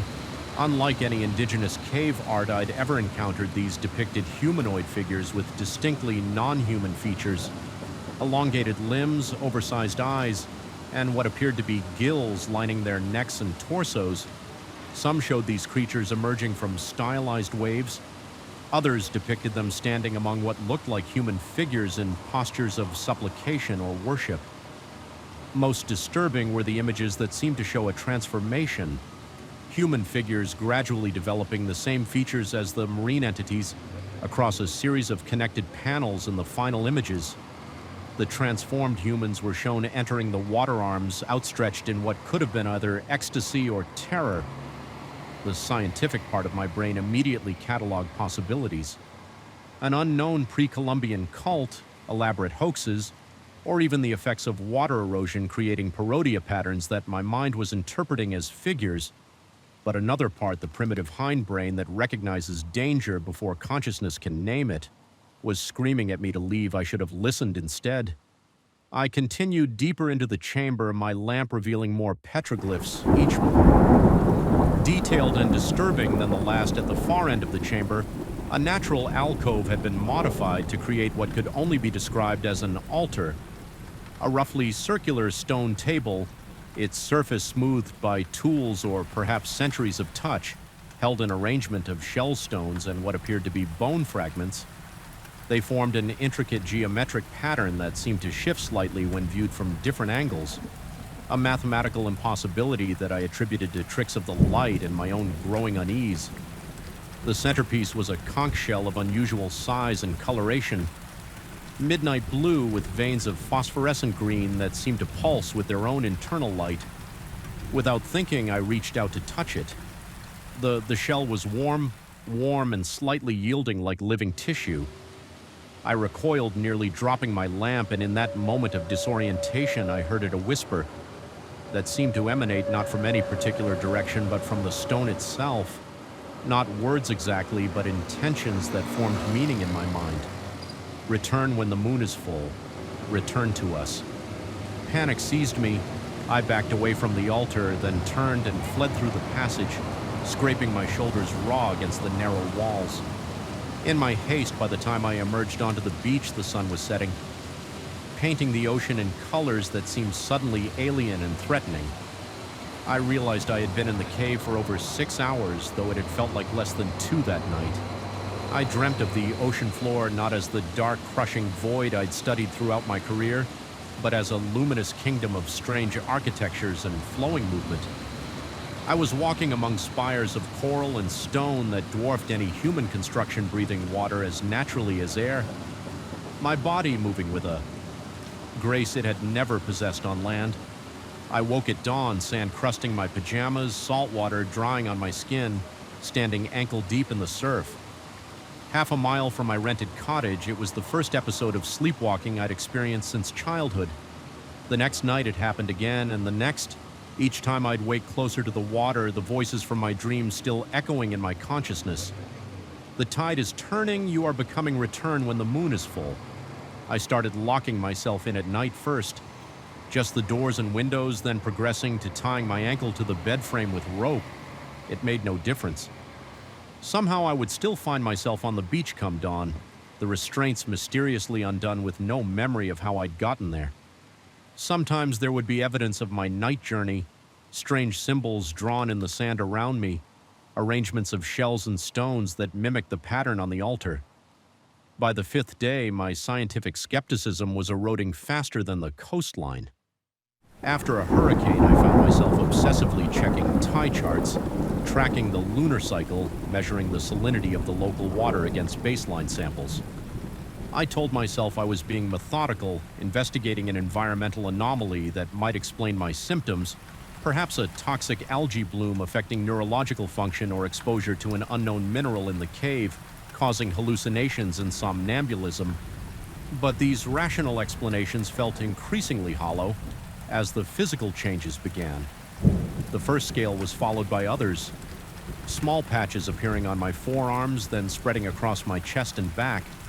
My skin grew unnaturally sensitive to dryness, requiring constant moisturizing to prevent painful cracking. I found myself drinking gallons of water daily, yet always feeling dehydrated. Most alarming was my growing aversion to being away from the ocean trips. Inland to the nearest town for supplies became torturous exercises in endurance. Beyond a certain distance from the shore, approximately 3 miles, I determined after careful testing I would experience symptoms similar to altitude sickness, shortness of breath, dizziness, nausea, and eventually unconsciousness. I contacted colleagues describing my discovery of the cave but omitting the personal changes I was experiencing. Their responses were predictably skeptical according to all official surveys and historical records. No significant cave systems existed in the area. One particularly helpful former student agreed to review my photographs of the petroglyphs, only to inform that the images I'd sent were just pictures of ordinary weathered rock surfaces.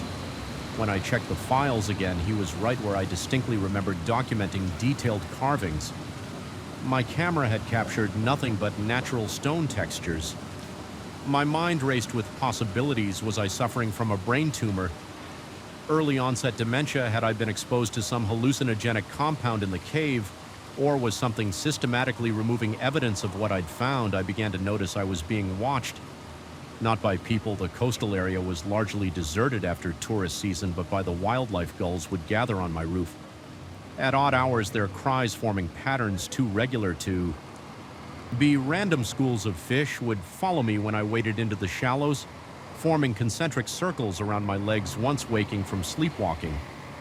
Before dawn, I observed what appeared to be seals sitting in a semicircle on the beach around me, their eyes reflecting my flashlight with unnatural intelligence, before they silently slipped back into the waves as the full moon approached. My transformation accelerated. The scales now covered nearly 40% of my body.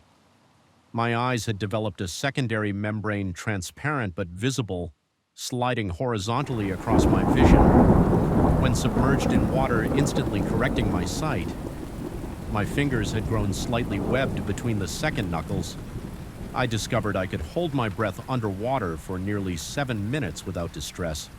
I should have been horrified instead. I found myself fascinated, meticulously documenting each change with scientific detachment, as if studying a subject other than myself at times.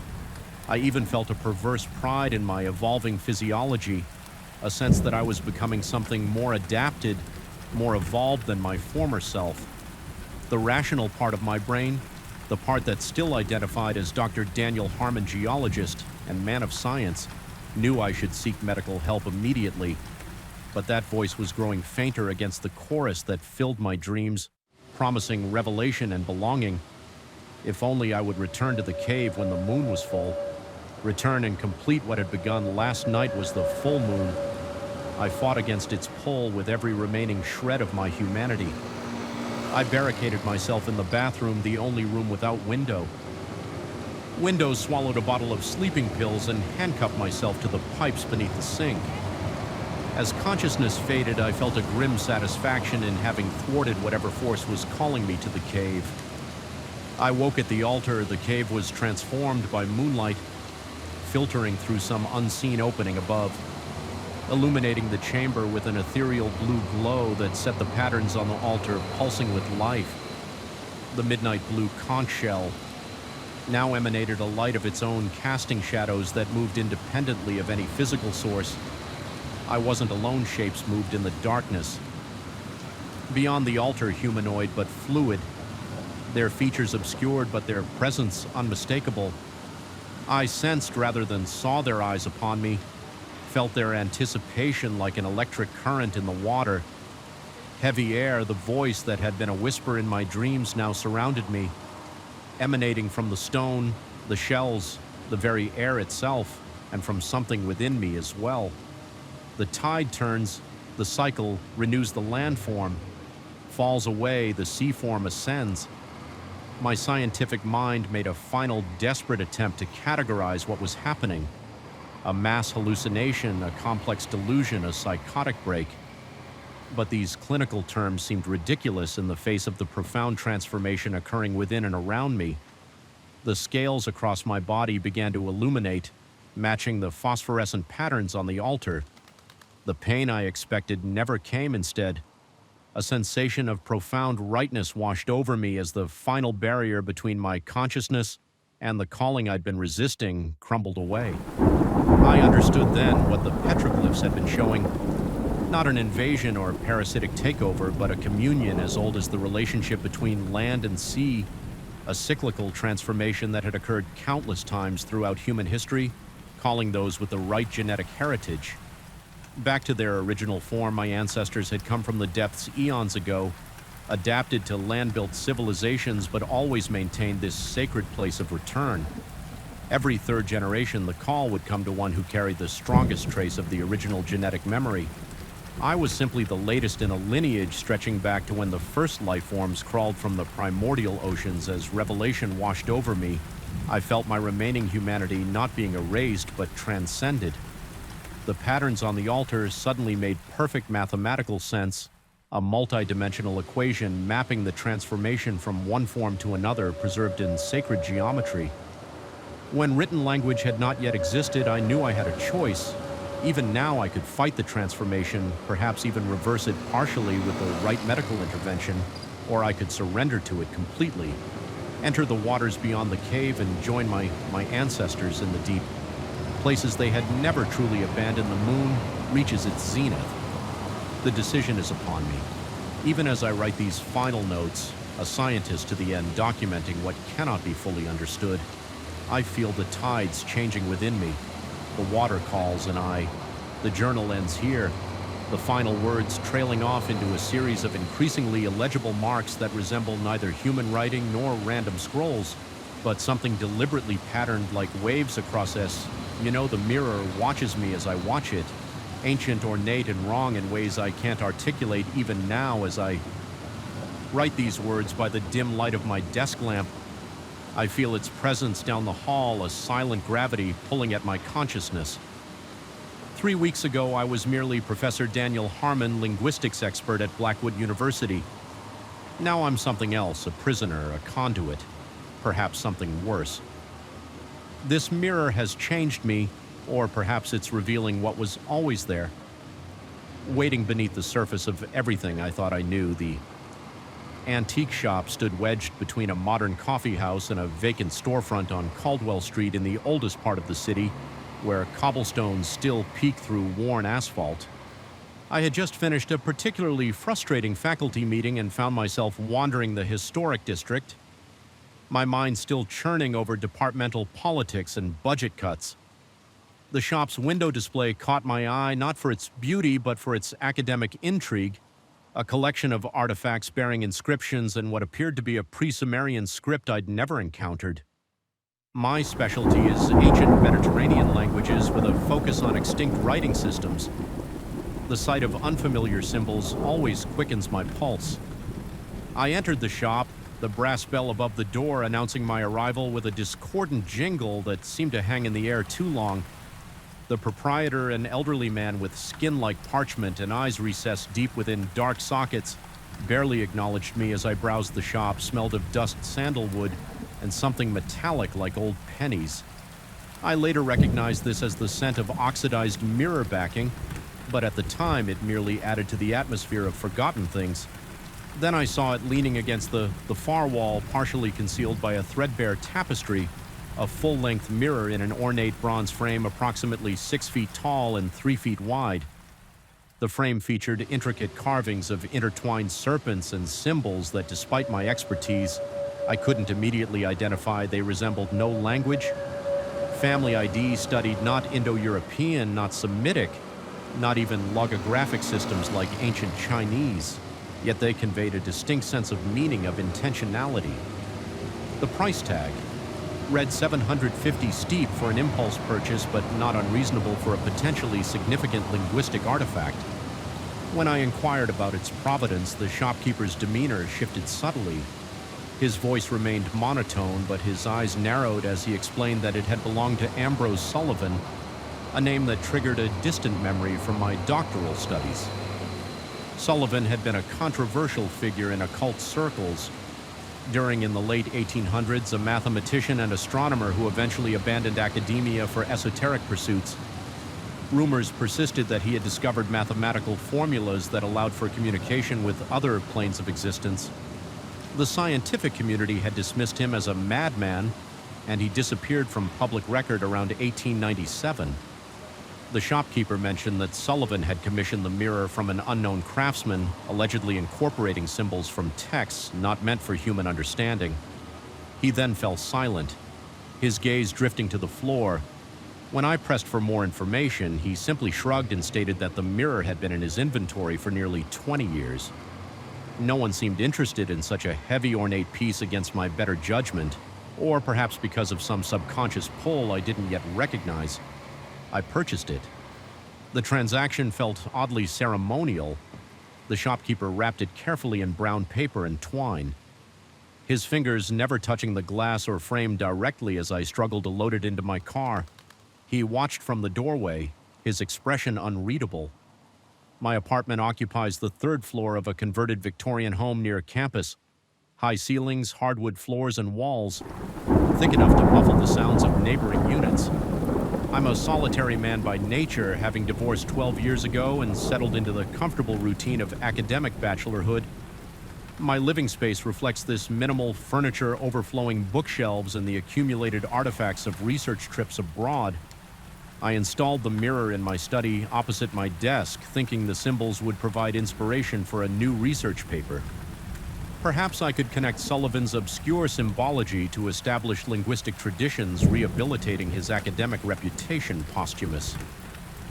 The first 3 days passed. Uneventfully, I photographed the symbols, created digital tracings, and cross-referenced them against every writing system in my extensive database. Nothing matched. Not even partial correlations emerged. The symbols defied categorization, exhibiting characteristics of both phonetic and ideographic systems. While conforming to neither on the fourth night, I noticed something unusual as I prepared to leave my study. My reflection moved a fraction of a second after I did. Not the normal delay of perception, but a distinct lag, as if my image were reluctant to follow. I blinked and the phenomenon vanished. Tired eyes. Reasoned and too much coffee. The following morning, I avoided looking at the mirror as I entered my study, focusing instead on grading papers. Midterm season always brings a crushing workload. Hours passed before I glanced up and noticed my reflection seemed slightly off. Not in movement this time, but in position. My hand rested on my cheek, but my reflection's hand appeared to be an inch lower. When I jerked my hand away, my reflection followed instantly, perfectly synchronized. Once more, I approached the mirror, cautiously examining its surface for imperfections that might distort the image. The glass was flawless, with none of the waviness common in antique mirrors. I placed my palm against the cool surface, and my reflection did the same. Yet I couldn't shake the sensation that something about the contact felt wrong, as if I were touching something alive and barely restrained. That night, I dreamed of drowning in black water while something with too many limbs pulled me deeper. I woke gasping sheets soaked with sweat, my heart hammering against my ribs. The digital clock read 3:17 a.m. As my breathing slowed, I became aware of a sound, faint but unmistakable, coming from my study down the hall. Whispering, multiple voices speaking in hushed, urgent tones. My apartment has no shared walls in the direction of my study. No plumbing runs through that section. No logical explanation presented itself yet. The whispers continued, rising and falling in rhythmic patterns that suggested language rather than random noise. My body felt leaden as I forced myself out of bed. My mouth had gone desert dry, and each heartbeat pulsed in my ears as I moved down the darkened hallway. The whispers grew clearer, still indecipherable but unmistakably speech-like. They emanated from behind my closed study door. I stood paralyzed. hand on the doorknob for what seemed like an eternity, the rational part of my brain inventoried possible explanations. A radio left on an open window carrying voices from outside pipes settling in the old building.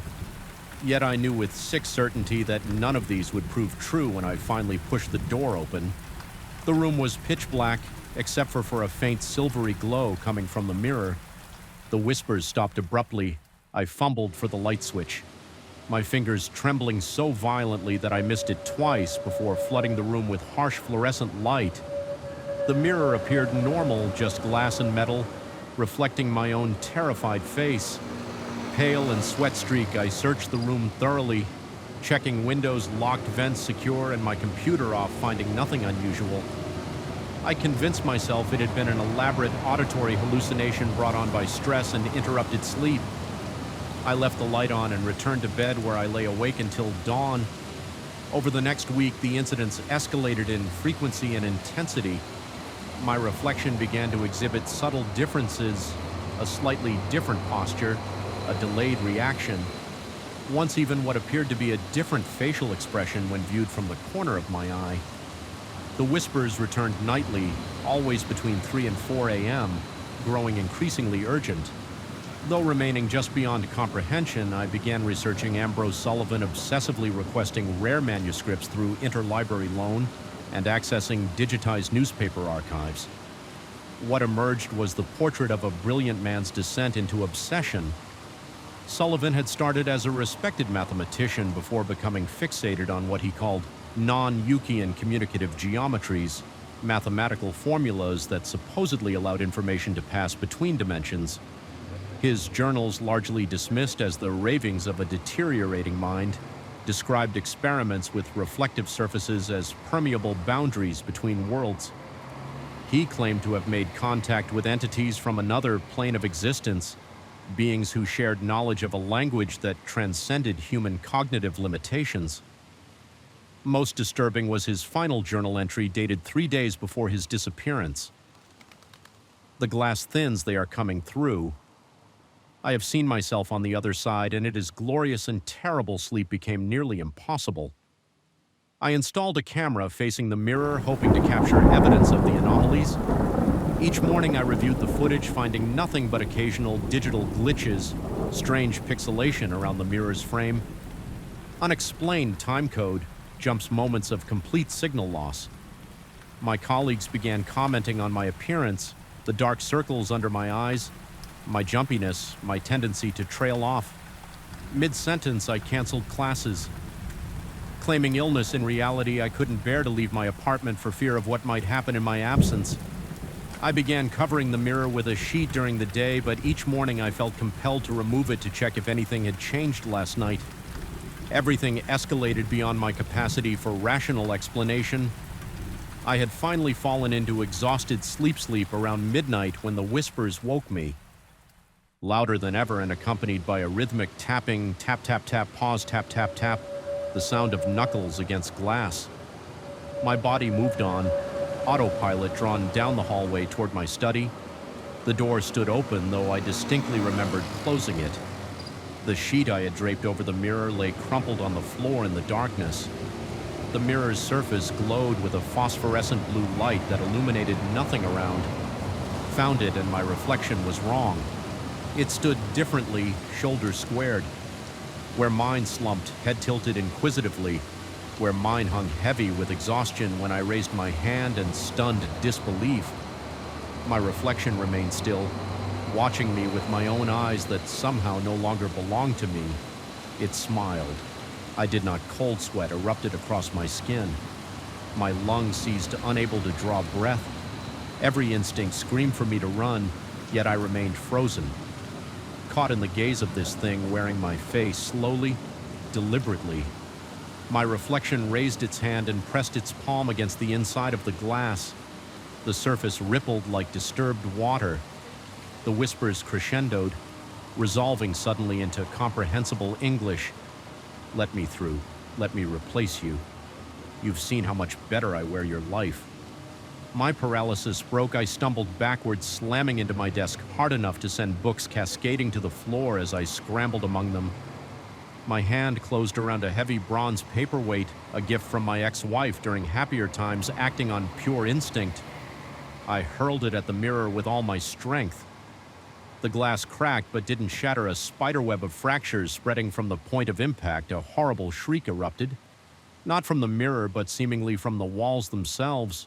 The floor, the ceiling, a multi-dimensional howl of rage and frustration.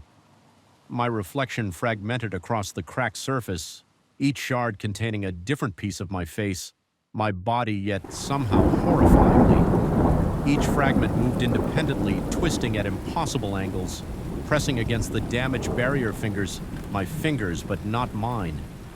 Probed at the cracks, testing their strength. I fled the apartment with nothing but my phone, my wallet, and the clothes I wore. I drove aimlessly until sunrise, eventually finding myself at this roadside motel 50 miles from the city. I haven't slept. I can't. I've written everything down because I need someone to know what happened, what's still happening. The mirror didn't shatter completely. The barrier is damaged but not destroyed. And whatever waits on the other side is angry. Now I've been researching Sullivan's final days on my laptop, according to local newspaper archives. After his disappearance, his home was searched. They found his possessions untouched. No signs of struggle or planned departure, with one exception. Every mirror in his house had been shattered. The fragments meticulously removed every mirror except one, which was never recovered. I know what I have to do. I'll return to my apartment today armed with tools to destroy the mirror completely. I must obliterate every fragment, every shard that might serve as a gateway. Sullivan understood too late what I now know: some boundaries must remain uncrossed. Some reflections unseen as I prepare to check out of this motel. I avoid the bathroom mirror. I've draped a towel over it, but still, I feel observed, and when I caught a glimpse of my reflection in the darkened screen of my laptop, just for an instant before the text editor filled the display, I could swear it blinked without me. Perhaps that's just paranoia. Perhaps the boundary has already been breached in ways I don't yet understand. Perhaps I'm already on the wrong side of the glass. The first time it happened, I dismissed it as a technical glitch. Now I know better. Something waits for me in that elevator after hours. Something that has been watching, learning, and slowly revealing a world beyond the thin veneer of our reality, a world that hungers, a world that wants me to join it permanently. I've always been the last to leave the office as chief financial officer at Meridian Capital. My dedication to the company translated into 18-hour workdays that left me alone in our 40-story downtown building long after the cleaning staff had gone. I used to take pride in that dedication. Now I understand it was merely bait in an elaborate trap. The building's elevator system was state-of-the-art when installed 15 years ago, a sleek brushed steel affair with digital displays and whisper-quiet hydraulics. 3 months ago, I noticed the first anomaly. It was nearly midnight, and I was heading down from our offices on the 38th floor. The digital display showed the expected descent, 38, 37, 36. But then it flickered between 28 and an unfamiliar symbol that resembled a distorted figure 8. My stomach lurched, not from the descent, but from a sudden inexplicable sense of wrongness. The elevator slowed to a stop, though I hadn't pressed any buttons for intermediate floors. The doors opened onto a floor I didn't recognize. The layout was similar to our corporate floors, but the lighting was different, a sickly greenish fluorescence that cast everything in a jace. The air felt heavy, almost gelatinous in my lungs. No one occupied the workstations, yet papers rustled and chair wheels occasionally squeaked as if an invisible workforce toiled in the empty space. My skin prickled with goosebumps, a cold sweat breaking out across my forehead. I jabbed repeatedly at the lobby button, my heart hammering against my ribcage until the doors finally closed. I convinced myself it was exhaustion, playing tricks on my perception. The next day, I casually asked our building manager about renovations on the 28th floor. He looked at me strangely, reminding me that our building went from the 27th floor directly to the 29th, a concession to the superstitions of our building's original Japanese investors who considered 8 an unlucky number. There was no 28th floor. 2 nights later, it happened again. This time, the elevator stopped at what the display showed as floor icon until the doors opened to reveal a narrow corridor with walls that seemed to pulse slightly, like the interior of something living. The carpet beneath the threshold appeared sodden. Though there was no visible moisture, it simply yielded like wet moss. When I cautiously extended my foot to test it from somewhere down the hallway, came a sound like wet clothing being wrung out, punctuated by a rhythmic clicking. My mouth went bone dry, my tongue sticking to the roof of my mouth as I frantically pressed the door close button. I began taking the stairs after that incident, 28 flights down my thighs, burning and lungs heaving by the time I reached the lobby. This lasted nearly 2 weeks until a late-night thunderstorm triggered a partial power outage. The emergency generators kicked in, but the stairwell doors automatically locked a security feature to prevent unauthorized access during outages. My only way down was the elevator. I stood before the brushed steel doors, my reflection distorted and wavering as if seen through water. My hand trembled as I pressed the call button. The wait seemed interminable, each second stretching into uncomfortable minutes. When the elevator finally arrived with a cheerful ding that seemed obscenely out of place, I found myself staring into an empty car that somehow felt occupied. The descent began, normally 38, 37, 36. My muscles tensed with each floor, and anticipating the moment when normality would fracture at the 23rd floor, the lights flickered. The digital display scrambled, showing random segments before settling on an impossible arrangement to the elevator. Didn't slow so much as sink like a stone through thick oil. My ears popped painfully, and the temperature plummeted until I could see my breath fogging in front of my face. When the doors opened, I faced a vast open floor that couldn't possibly fit within the building's footprint. The space stretched into shadow-cloaked distance, the far walls invisible beyond the reach of the meager light spilling from the elevator pillars of what appeared to be dark-veined marble. Rose to a ceiling, lost in darkness between them, moved shapes, fluid and constant things that seemed assembled from scraps of shadow and shimmering fragments that might have been eyes or teeth. Or neither. My heart pounded so violently I felt lightheaded. The rush of blood in my ears nearly deafening. I wanted to flee, to retreat into the elevator, but my body refused to respond. I remained frozen in place as one of the shapes noticed me and began drifting closer. It moved with a terrible purpose, reshaping itself as it approached sprouting limbs that were almost arms, developing a bulbous protrusion that approximated a head within. That head-shaped crevices opened to reveal glistening surfaces that reflected my terrified face. Back at me, multiplied and distorted, a sound emanated from the thing not created by anything as mundane as vocal cords. It resonated directly in my mind, bypassing my ears entirely, a series of concepts rather than words conveying a hungry curiosity. I felt it probing at the edges of my consciousness. Searching for weaknesses for a way in, the elevator doors finally closed. Severing the connection, I collapsed against the rear wall, gasping for breath, my shirt soaked with cold sweat. The display returned to normal, resuming its countdown to the lobby when I finally staggered out into the night air. I nearly kissed the filthy sidewalk out of sheer gratitude. I should have quit my job the next day. I drafted a resignation email, my fingers shaking so badly I had to correct every other word. But then our CEO announced the Peterson acquisition, a deal I'd spent 3 years orchestrating in the crowning achievement of my career. Walking away meant abandoning my substantial completion. Bonus, my stock options just weeks from vesting. I deleted the draft instead. I arranged to sleep on the office sofa on late nights, avoiding the elevator entirely. This worked until the building management implemented new security protocols requiring all floors to be vacated by midnight. No exceptions. I tried booking hotel rooms nearby, but the family rationality of daylight made my fears seem childish. The financial waste became another reason to dismiss what I'd experienced as stress-induced hallucinations. I cautiously resumed using the elevator, but only during the day, only with others present last Tuesday. A board meeting ran long. By the time we finished, it was 11:47 p.m. The other executives headed to the parking garage via the dedicated express elevator, but my car was in the shop I needed.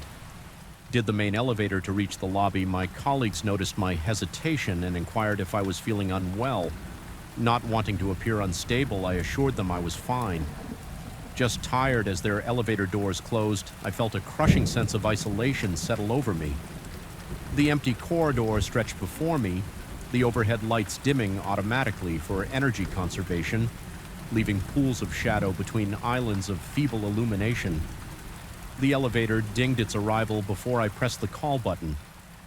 My mouth filled with the metallic taste of fear as the door slid open to reveal an empty car I considered making a run for the stairs. Security locks be damned, but pride and stubborn rationality pushed me forward. I stepped inside, immediately pressing L for lobby and the door close button simultaneously, as if speed could outrun whatever waited between floors. The door slid shut with deliberate slowness. I fixed my eyes on the digital display, watching the numbers count down with painful precision at the 32nd floor. The overhead light began to pulse gently like the slow breathing of a sleeping predator.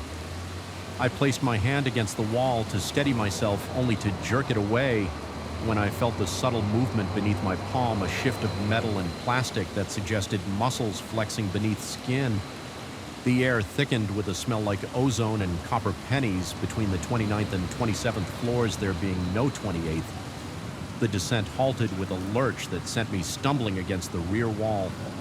The digital display flickered rapidly through symbols I'd never seen before, eventually stabilizing on one that resembled a vertical eye.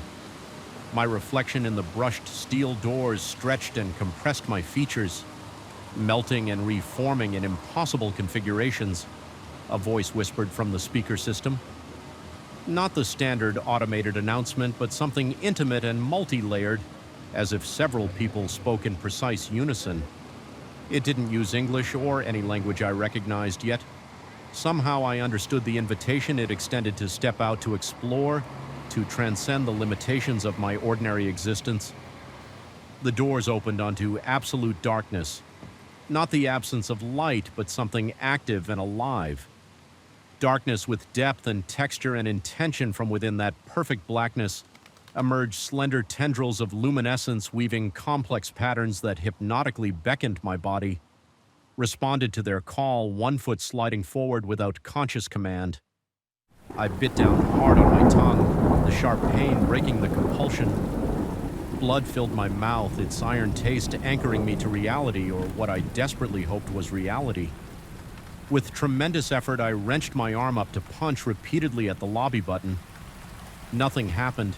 I then struck every button on the panel in panic succession.